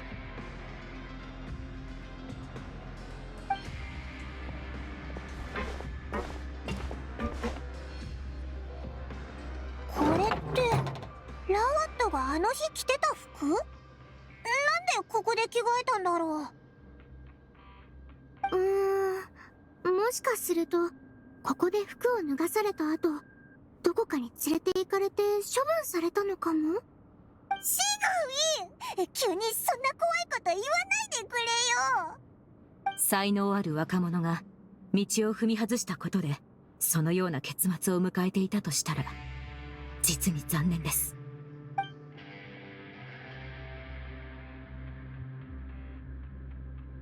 モルガーヌさん、まだ道は続いてるみたい。急ぎましょう。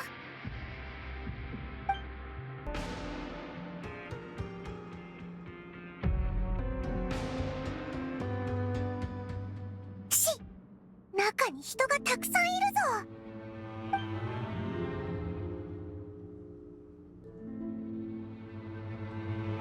ぞ。なんだと？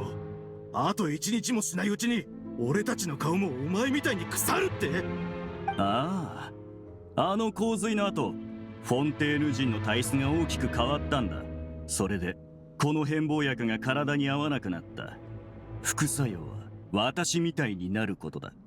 だったらどうして使う時に言わなかった？こうしてみんなが脱獄できたのは私の作戦のおかげだろ。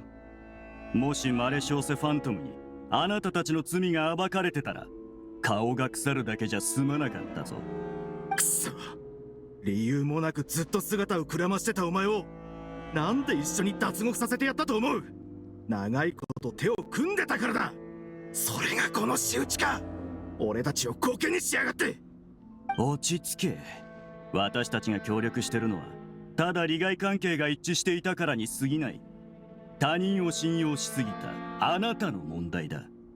それにだ、あなたたちは全員予備の薬を隠し持っていたのに脱獄を計画するまでずっと黙っていただろう。お前だって隠し持ってたんじゃないのか。でなきゃなんでお前の顔は腐った？おい、冷静になるよ二人とも。もうこうなった以上いがみ合ったってしょうがない。ポトン、僕たちをここに連れてきたってことはきっと何か方法があるんだよな。方法？そんなもんあるわけねえ。俺らはここに予備の原液があるって聞いてきただけだ。しかも一滴も残ってないときた。そもそもここに原液があっても何の解決にもなりゃしない。こいつの言葉が事実だとすれば顔を変えたところでいずれ腐っちまうんだからな。そう喧嘩腰になるなって。おいポトン、どうすればいい？一番実現可能な方法は定期的に薬を使って腐る前にまた顔を変えればいい。あとはそれを繰り返すんだ。バカ言ってんじゃねえ。あれは仕入れ先があった時ですら希少なもんだったんだ。あの洪水の後その仕入れ先はなくなってる。スキンケア用品みたいにポンポン使えるもんじゃねえんだぞ。まあ他にも方法はあるが、それには取引に応じてもらわないと。やっと本題に入ったか。ポトン、何が欲しいんだ？あの研究員から奪った資料を持ってるんだ。希釈されてない原液を渡してくれればその代替品を作れるだろう。それは。どうした？物を隠し持つ癖があるんだろう。まさか本当に一人一本しか持ってなかったのか？当たり前だ。あれをメロピデ要塞にホイホイ持ち込めるわけないだろ。なければ顔が腐り落ちるだけだ。永遠に太陽の下で暮らせなくなることを覚悟しとくんだな。はい、こいつを捕まえろ。その資料が本物かどうか確かめてやる。動くな、マレショーセ・ファントムだ。どうしてここに？マルガーヌさん、まずはラワットさんがいるか確認してちょうだい。ラワット？ラワットはいないようです。おい、おとなしく人質を引き渡せば刑期は追加しないでおこう。そんな子供騙しはやめてくれ。ここまで来て素直に捕まると思ってるのか。ラバットはもう死んだんだよ。ポトンさん。全員捕らえろ。一人も逃がすんじゃないぞ。看護師長も武力に頼ることがあるんですね。ええ、一部の患者さんには治療を強行する必要もあるからね。全員捕まえられたかしら。隊長、リストと照らし合わせてみましたがポトンはいないようです。あっちを見ろ、扉が閉まって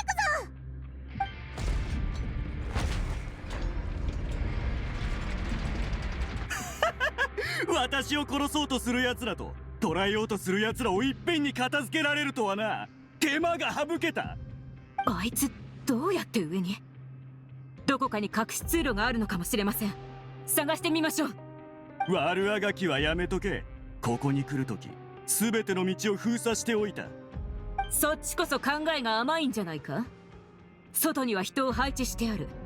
時間になっても私たちが出てこなかったら助けに来る手はずになってる。はっ、それは間に合ったらの話だろ。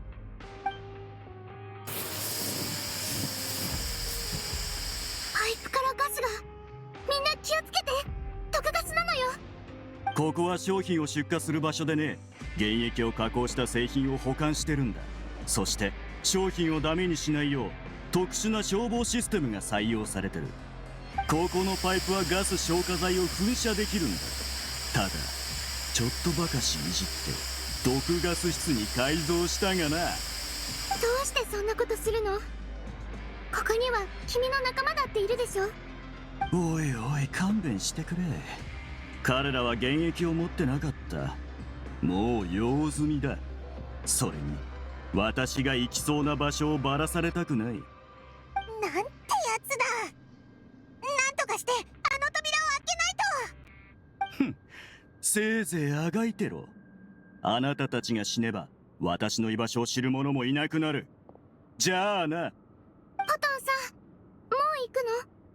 今日の薬をまだ塗ってないのよ。あなたに私の顔は直せない。諦めてくれ。もし直せると言ったら？時間稼ぎはやめてくれ。顔を直す方法はここを出てから探す。あなたが心配することじゃない。外へ逃げても無駄よ。だってフォンテーヌ人はもう原始大海の水に溶けなくなってるんだから。なんだと？例の変貌薬に最も重要な成分はフォンテーヌ人が溶けた後に残る液体。一見すると普通の水だけど、あれには特殊な成分が含まれてるの。大洪水が起きる前、フォンテーヌ人の本質は純粋精霊だった。その成分からなる薬はフォンテーヌ人の外見を溶かし再構築させる。そして水系原霊のような変化効果をもたらすの。理論的にはそれを使うことでフォンテーヌ人はどんな姿にもなれる。でも大洪水の後、フォンテーヌ人は正真正銘人間になった。薬の原料を手に入れることも本来の効果を得ることもできなくなってるのよね。看護師長、つまり薬を作るには原始大海の水でフォンテーヌ人を溶かさなければならないということですか。想像以上に彼らの罪は重いようですね。なんでそれを知ってる？待て。わかった。そういうことか。だからあなたは人間の顔をしてるんだな。ええ、つまりうちは君の知らないレシピを持ってる。ちょっとむせちゃった。話しにくくなってきたみた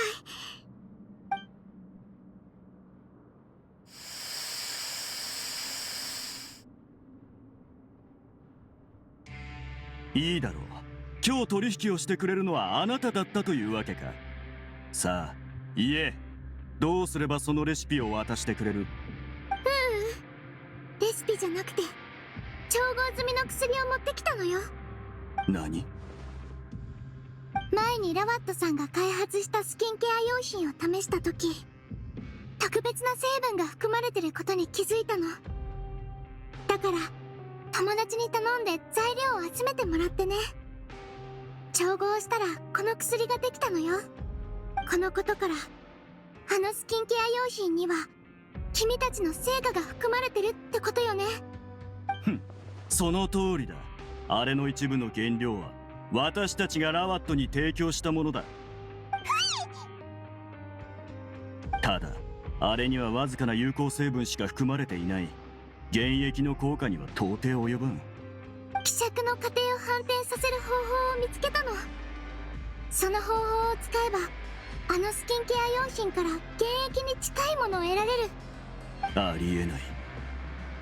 じゃあ一部の材料を言えば信じてくれるかしら。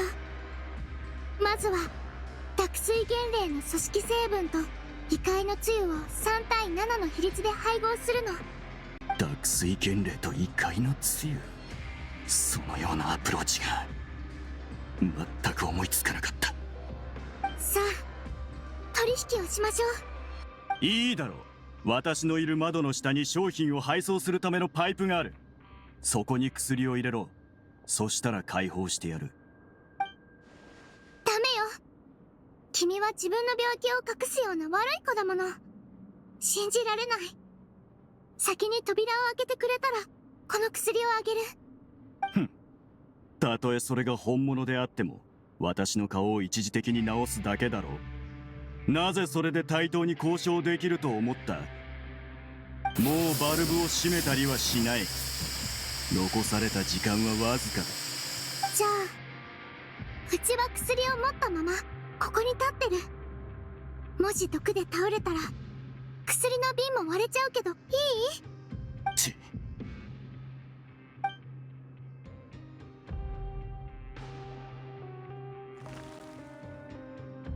扉が開いたぞ。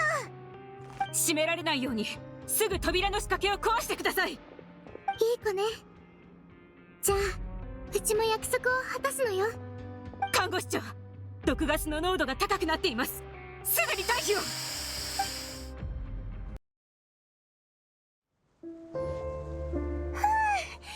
危機一髪だったな。あのポトンってやつやり方が汚いぞ。みんなすぐに座り込まないで。少しストレッチした方がいいのよ。筋肉がほぐれるから。旅人もね。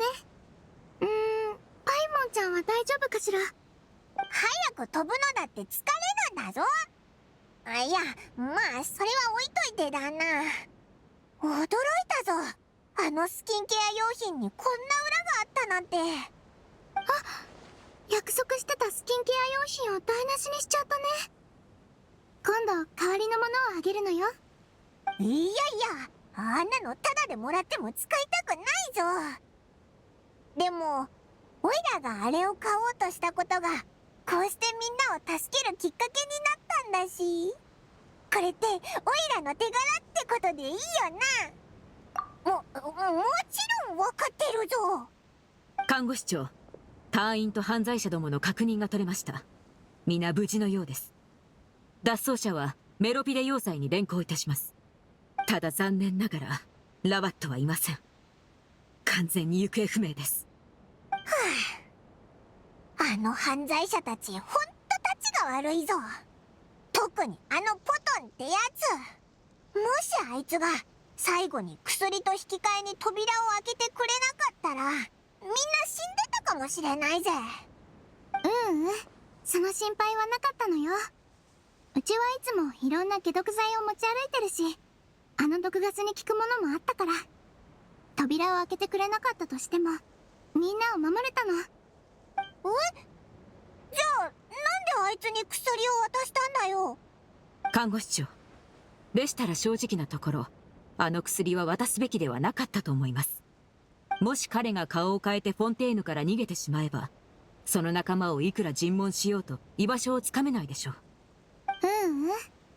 薬を渡したのはこれから向かう場所を確認するためだったの。どういうことですか？急ぎましょう。彼女はそう長く持たないでしょうから。観念なさい。私が小さいからって勝てないと思ったら大間違いよ。隊長、ちょうどいいところに来たわ。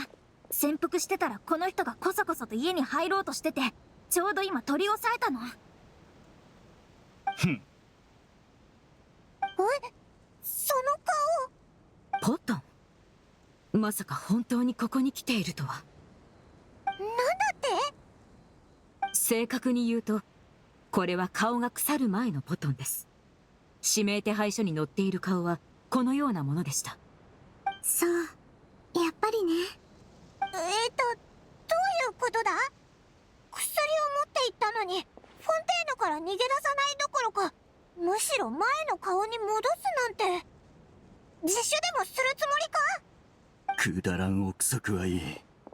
中に入れてくれ。おとなしくしてちょうだい。家には病気で弱ったおばあさんがいるの。あんたのような悪党を入れるわけないでしょ。もう今さら隠さん。いいか。私はラワットだ。この家にいるのは私の母さんなんだよ。嘘だろ？脅迫されてたラワットが、この凶悪犯と同一人物だっ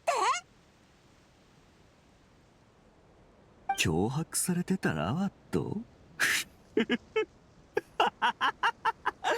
こいつは傑作だ。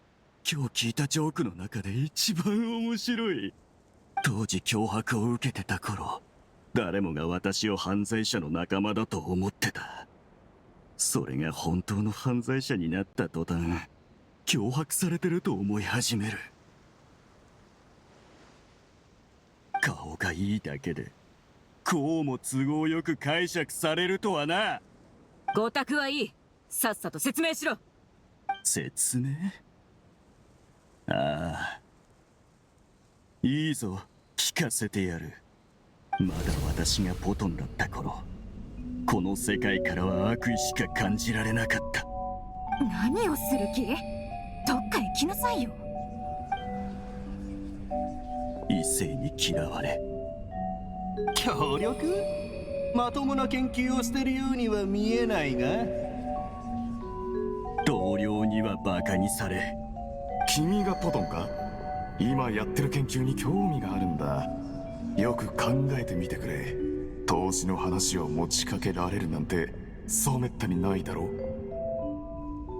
悪人だけが協力を申し出てくれた。足を洗うだ。よしといた方がいいぜ。うっかりお前の写真をマレショーセファントムに送っちまったんだ。もう共犯なんだよ。指名手配書もあるみたいだぜ。しばらくはあんま出歩かない方がいいかもな。ロシに関わって捕まっちまったら二度と出てこれねえぞ。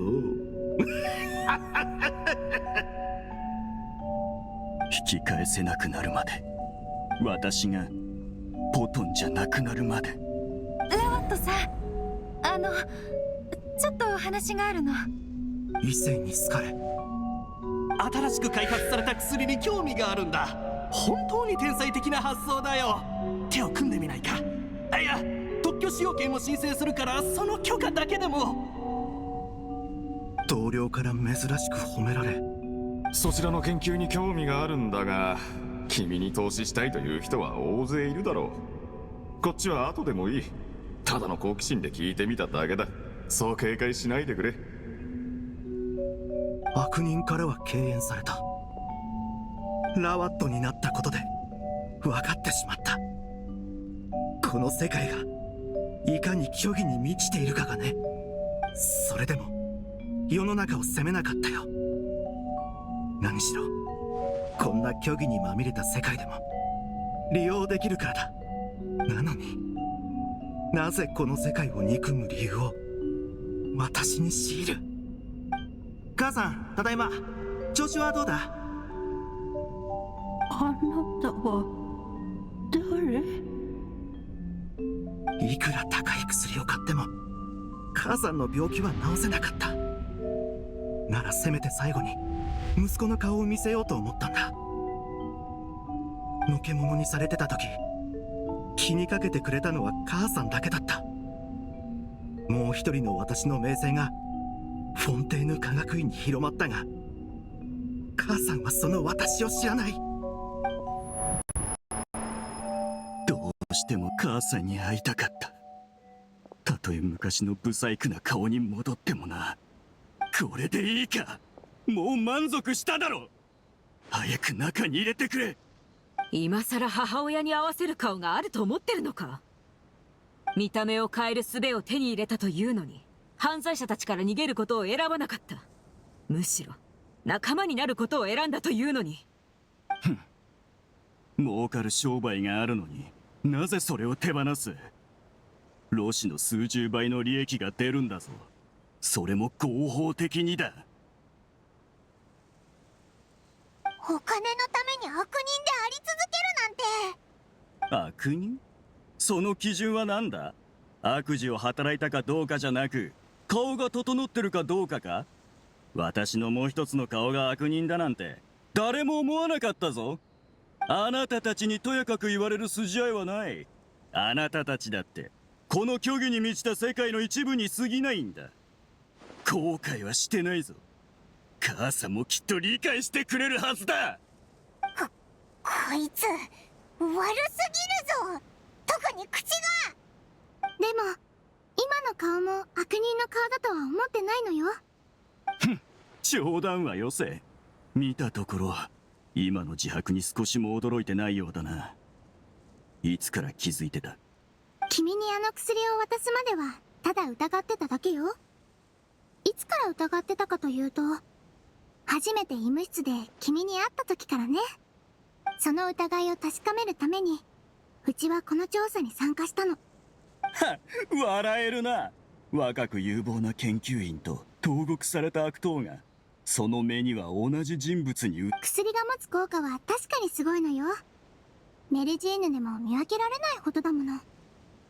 でもうちは他のメルジーヌより人間のことをよく知ってる。人間にはもっと本質的な特徴があって、それは外見に左右されないの。本質的？私のことを見抜いたとでも？誰も気づいてないようだが私にはわかるぞ。メルジーヌの体質は水に近い。薬からはきっと同じ効果を得られるだろう。あなたも使ったんじゃないか？人間の姿を手に入れるためにあの薬を。シグウィン？ええ、そうよ。想像できるよ。メルジーヌが差別されてた時代に外見を変えたんだろ。片方は人間に拒まれ下水道でしか暮らせない異類の存在。片方は尊敬されるメロピデ要塞の看護師長。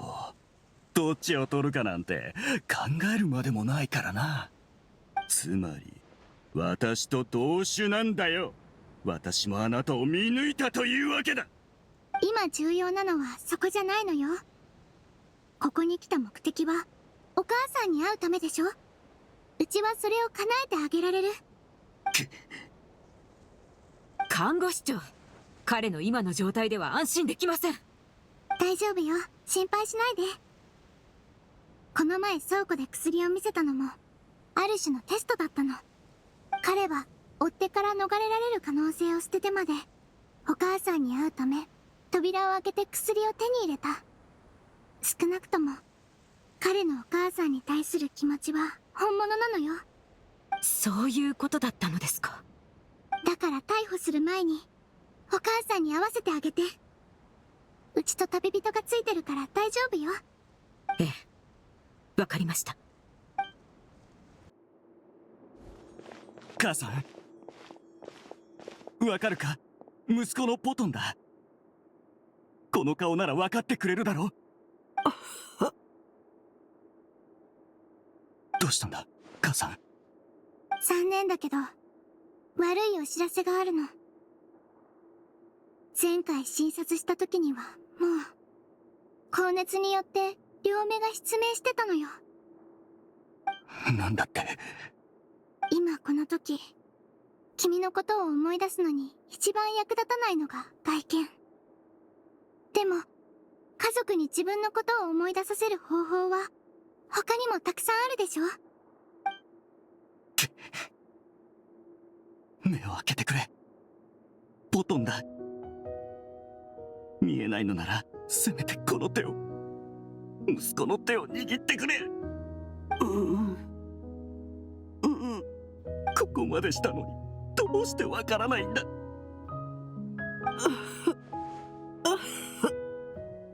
くそくそ。どうやらその手のひらのぬくもりはもう変わってしまったようね。ごめんね。結局彼を連れてきてあげられなかった。あなたをありがとう。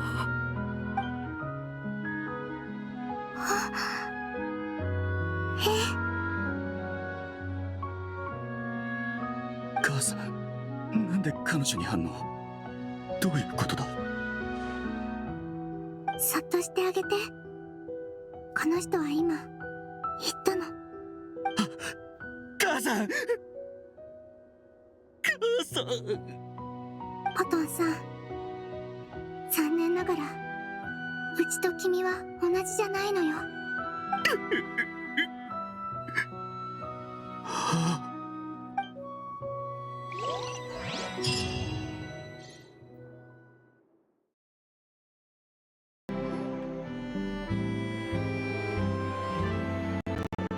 お待たせしました。新発売のスキンケア用品ロマリタイムエッセンスの販売を開始いたします。また反則イベントか？相変わらず賑やかだな。前に売ってた商品にどんな成分が含まれてたか知ったらみんなどう思うんだろう。あれ？またシグウィンがいるぞ。よっ、シグウィン。こんにちは、旅人にパイモンちゃん。昨日は慌ただしかったけどゆっくり休めたかしら？もちろんだぞ。シグウィンはまた取材に来たのか？今日は主にモルガーヌさんのお手伝いよ。昨日の件を片付けてるの。そういえば例のスキンケア用品って結構売れてたけど大丈夫なのか？ええ、安心して。バタフライビューティー自体はただの良質な商品だから使っても問題ないのよ。それに警察隊員たちが販売済みのバタフライビューティーを全て回収して処分を進めてくれてるの。ヌビレットさんに無害化する方法を教えてもらったのよ。水や土を汚染しない自然と揮発させる方法をね。シグウィンはやっぱり頼りになるな。看護師長、この度はご助言いただきありがとうございました。回収したバタフライビューティーは全てご指示の方法で処分済みです。君たちもお疲れ様。それからラバットの尋問調書をご所望でしたよね。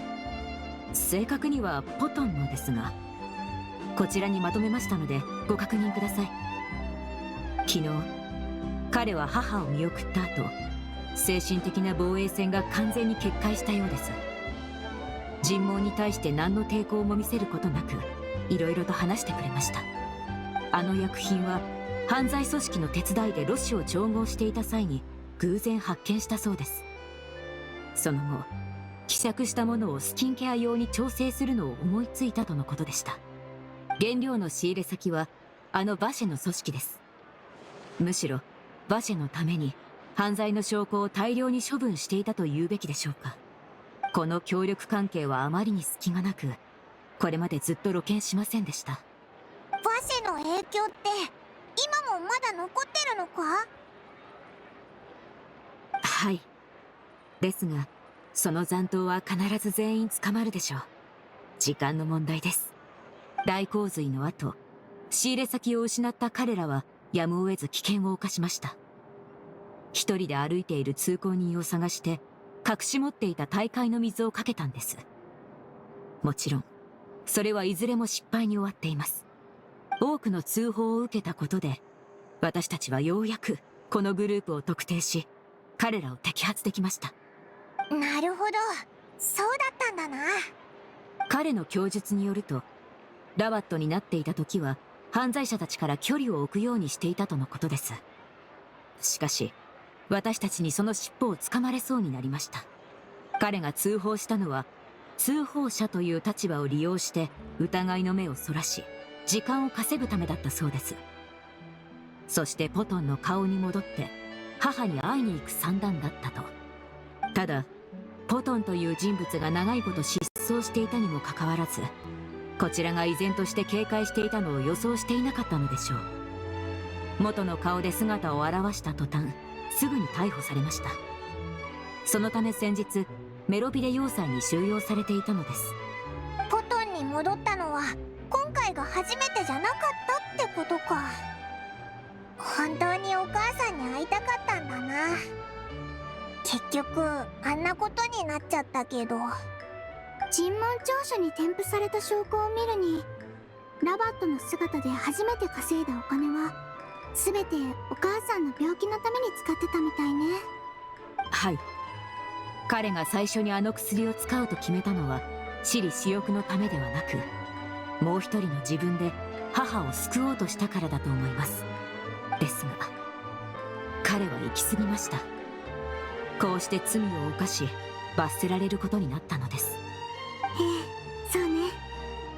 書類をまとめてくれてありがとう。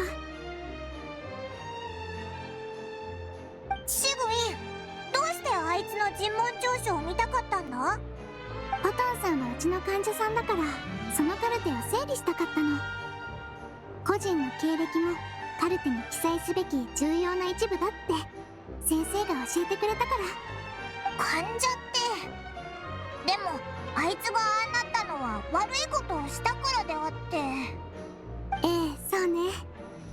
けどたとえ悪いことをしたとしても、うちにとっては患者さんよ。看護師長、一つお願いがあるのですが、この薬のことはどうか内密にしていただけないでしょうか。大半のフォンテーヌ人からするとこの薬の存在は知らない方が幸せです。そうしていただければマレショーセファントムも少しは安心できます。ええ、もちろん。安心してちょうだい。はい、ご理解ありがとうございます。では私はこれで失礼します。ところでシグウィンがあの薬を使って今の姿になったって話、本当のことなのか？あら、どうして驚いてるの？それはこの間も話したでしょ？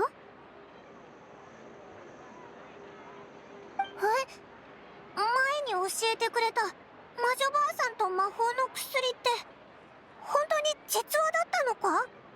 ええ、本当のことよ。でも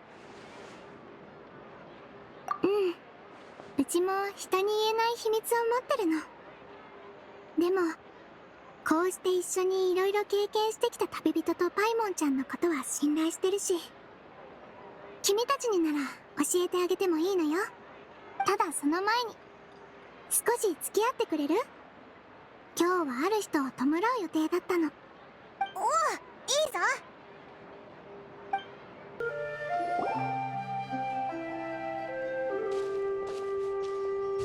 あれ？ヌビレットとリオセスリがいるぞ。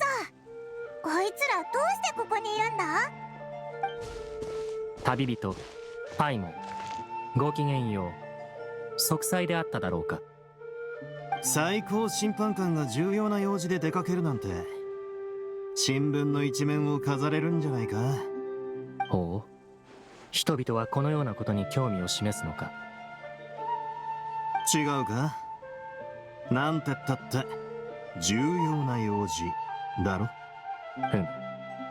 確かに大切な人が心の支えを必要とするとき、適切な時間と場所に現れるのは非常に重要なことだと言える。マレショーセファントムの報告を受け、ここに来なければならないと思ったのだ。見ろ、これがヌビレットさんの思いやりってやつさ。そんなわけで俺たちはここに来た。看護師長に付き添って彼女の先生の墓参りをするためにな。ってことはシグウィンが弔うって言ってた人はあいつの先生のことだったのか。確か魔女ばあさんって人だよな。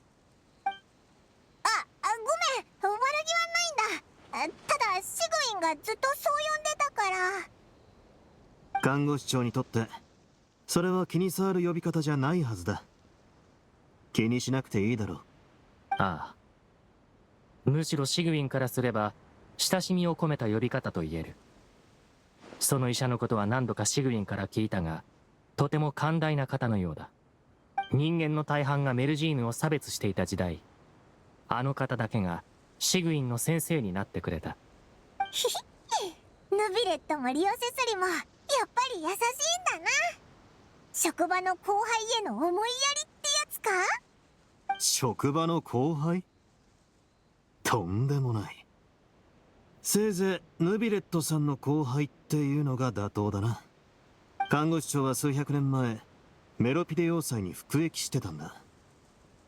刑期が終わった後も彼女はメロピデ要塞に残り、その管理体制における中核メンバーとなった。厳密に言うとメロピデ要塞にいるほとんどのやつが看護師長の後輩さ。この俺も含めてな。服役？ああ。私が最高審判官に就任する前からフォンテーヌにはある古い法律があってね。それが他の種を人類に転化させる行為を禁ずるというものだ。最初私は大半の研究員同様こう考えていた。これは科学倫理を規定するための法律だと。だが今思い返せば、これは民が真実を知ることなく、より純粋で幸福な人生を享受できるようエゲリアがかけた保険だったのだろう。ああ、無知は幸せってやつだな。たとえ事情があったにせよ、シグウィンは人間の姿になったことで法に抵触した。一体何があったんだ？教えてくれないか？ふむ、いいだろう。シグウィンは友人に過去を知られることを厭わないだろうからな。あの時、彼女は自ら私に全てを打ち明けてくれた。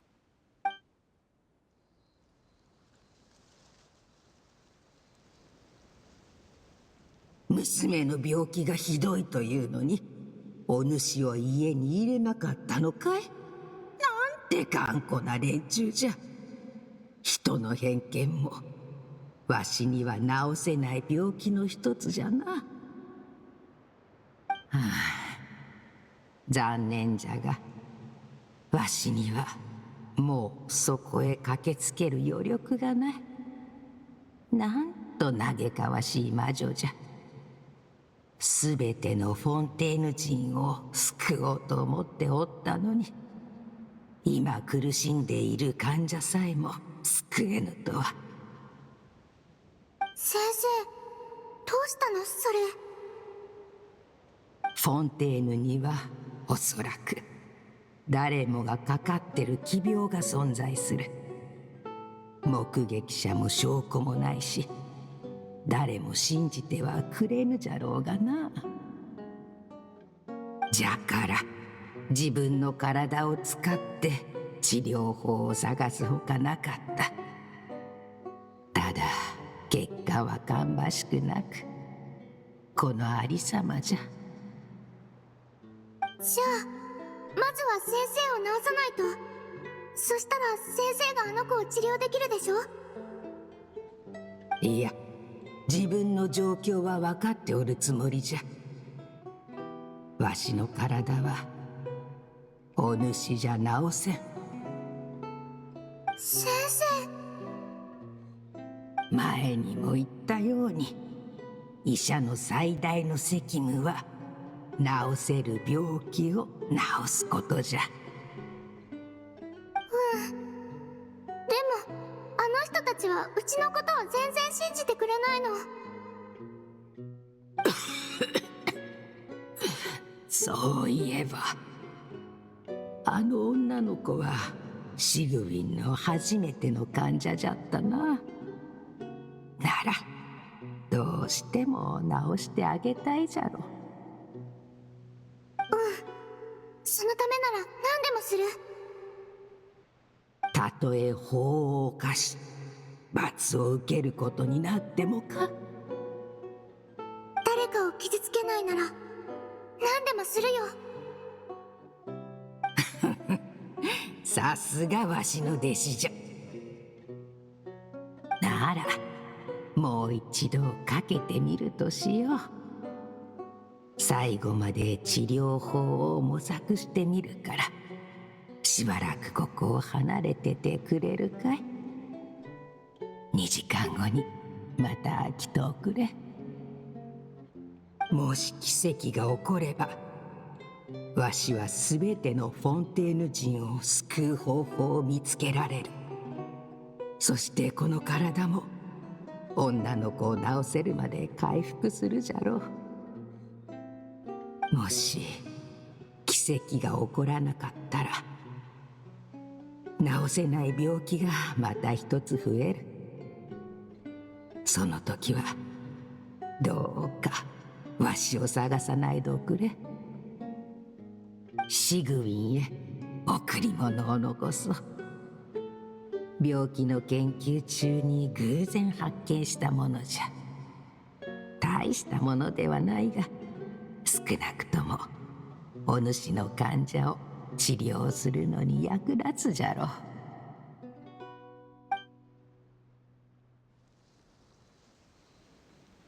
シグウィンが戻ってきた時、奇跡は起こっていなかった。机に残されていたのは一本の薬と一枚のメモ。そのメモの通りに薬を使うと、シグウィンは今の姿となっていた。そしてフォンテーヌの方にも触れてしまったのだ。私はその事実に基づき、彼女に審判を下した。そうだったのか。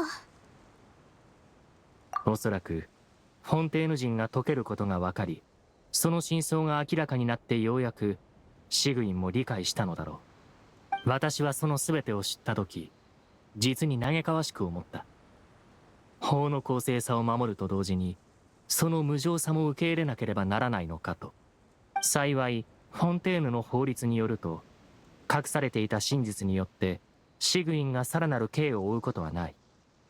この点については何度も確認してある。シグウィンはどんな気持ちだったんだろう。君たちをここに招いた以上、シグウィンは過去を打ち明ける覚悟ができているのだろう。来てくれたのね。弔いたいのはうちの先生よ。遺体がなくて服や遺品だけが残ってたんだけど、それも今はもう水の中に沈んじゃってるの。シグウィン、薬を作ったのってお前の先生の魔女ばあさんだったんだよな。ええ、ヌビレットさんからいろいろと聞いたみたいね。その真実を知ってさ、すごく内心複雑だったんじゃないか？うん。でもあの夜の出来事を理解したとき、やっぱり先生らしいなって思ったの。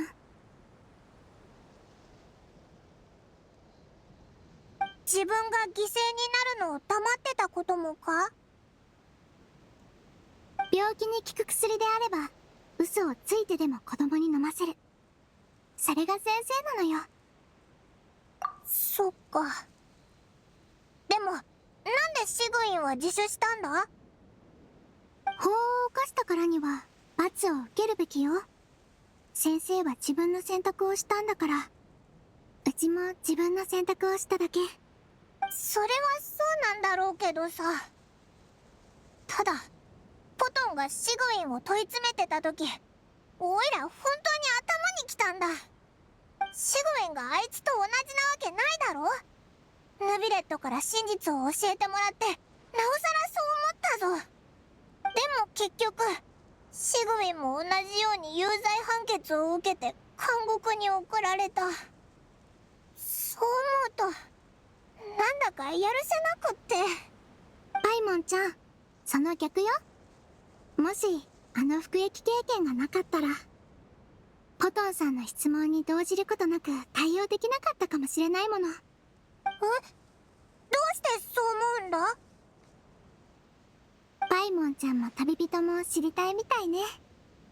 ならその理由を教えてあげるのよ。判決を言い渡す。被告のメルジーヌを有罪とする。最高審判官は法の威厳を守ったけど、メルジーヌの薬カバンを取り上げることはなかった。その日からメロピデ要塞には小さな医者が一人増えたの。彼女は相変わらずフードをかぶりローブを着ていた。そこでは雨が降らないのに、人間の姿のおかげか誰も彼女の診察を拒まなかった。患者が増えるにつれ彼女の刑期も短くなっていった。メロピデ要塞の人々は彼女から離れなくなり、刑期が終わった彼女もそこにとどまり続けた。そんなある日、彼女宛てに外から手紙が届いたの。見覚えのある場所に着くと、一人の老婦人がメルジーヌを迎えてくれた。彼女は一目でその偽装を見抜いたけど、それを言葉にせず質問した。メルジーヌなのにこんなにたくさんの人から尊敬されてるのはどうしてだと思う？きっと人間の顔をしてるから。シグイ、もう50年以上経ってるのにあなたは年を取ってない。とっくに人間じゃないって気づかれてるはずよ。こんなに何年も経ってようやく見つけた。あの夜あなたが助けてくれたことをずっと覚えてるわ。どうしてうちだって分かったの？もうメルジーヌじゃなくなってるのに。人間かメルジーヌか、それはそんなに重要かしら。覚えてるのは手のひらのぬくもり。これが何よりの目印なの。あなたのこのぬくもりはやっぱり変わってない。シグイ、もう隠さなくていいの。今はみんなメルジーヌと友達になりたいと思ってる。あなたみたいなメルジーヌがいてくれたおかげかもしれないわね。遅くなってごめんなさい。でもずっと伝えたかったの。ありがとう、メルジーヌ先生。これこそオイラが望んでた結末だぜ。ポトンさんの告白を聞いてずっと彼に伝えたかったの。ポトンかラワットかなんて実はそれほど重要じゃないってね。でも遅かった。彼の手のひらのぬくもりはもう消えちゃってたから、彼を治療したいと思ったけど、その病気の根源は顔じゃなかったのよ。君もパイモンちゃんもうちを慰めてくれてるのよね。ありがとう。気にすんなって。実は君たちを呼んだ理由はもう一つあるの。まだ約束の報酬を渡してなかったでしょ。マレシオセファントムから特別に許可をもらって、あの薬の改良版をいくつか調合したの。顔を入れ替えられた囚人を元に戻すためにね。君たちの分も一本取っておいたのよ。オイラたちには必要ないし、処分しといた方がいいんじゃないか？これをどうするかは君たちが決めるべきだと思ったの。それに旅人とパイモンちゃんはたくさん頑張ってくれたし、約束を破るわけにはいかないでしょ。そうかもしれないけど、さすがにちょっと使うのは気が引けるな。いや、でもこれってもうテイワットに1本しかないんだよな。このまま処分するのはちょっともったいない気がするぞ。何かいい使い道は。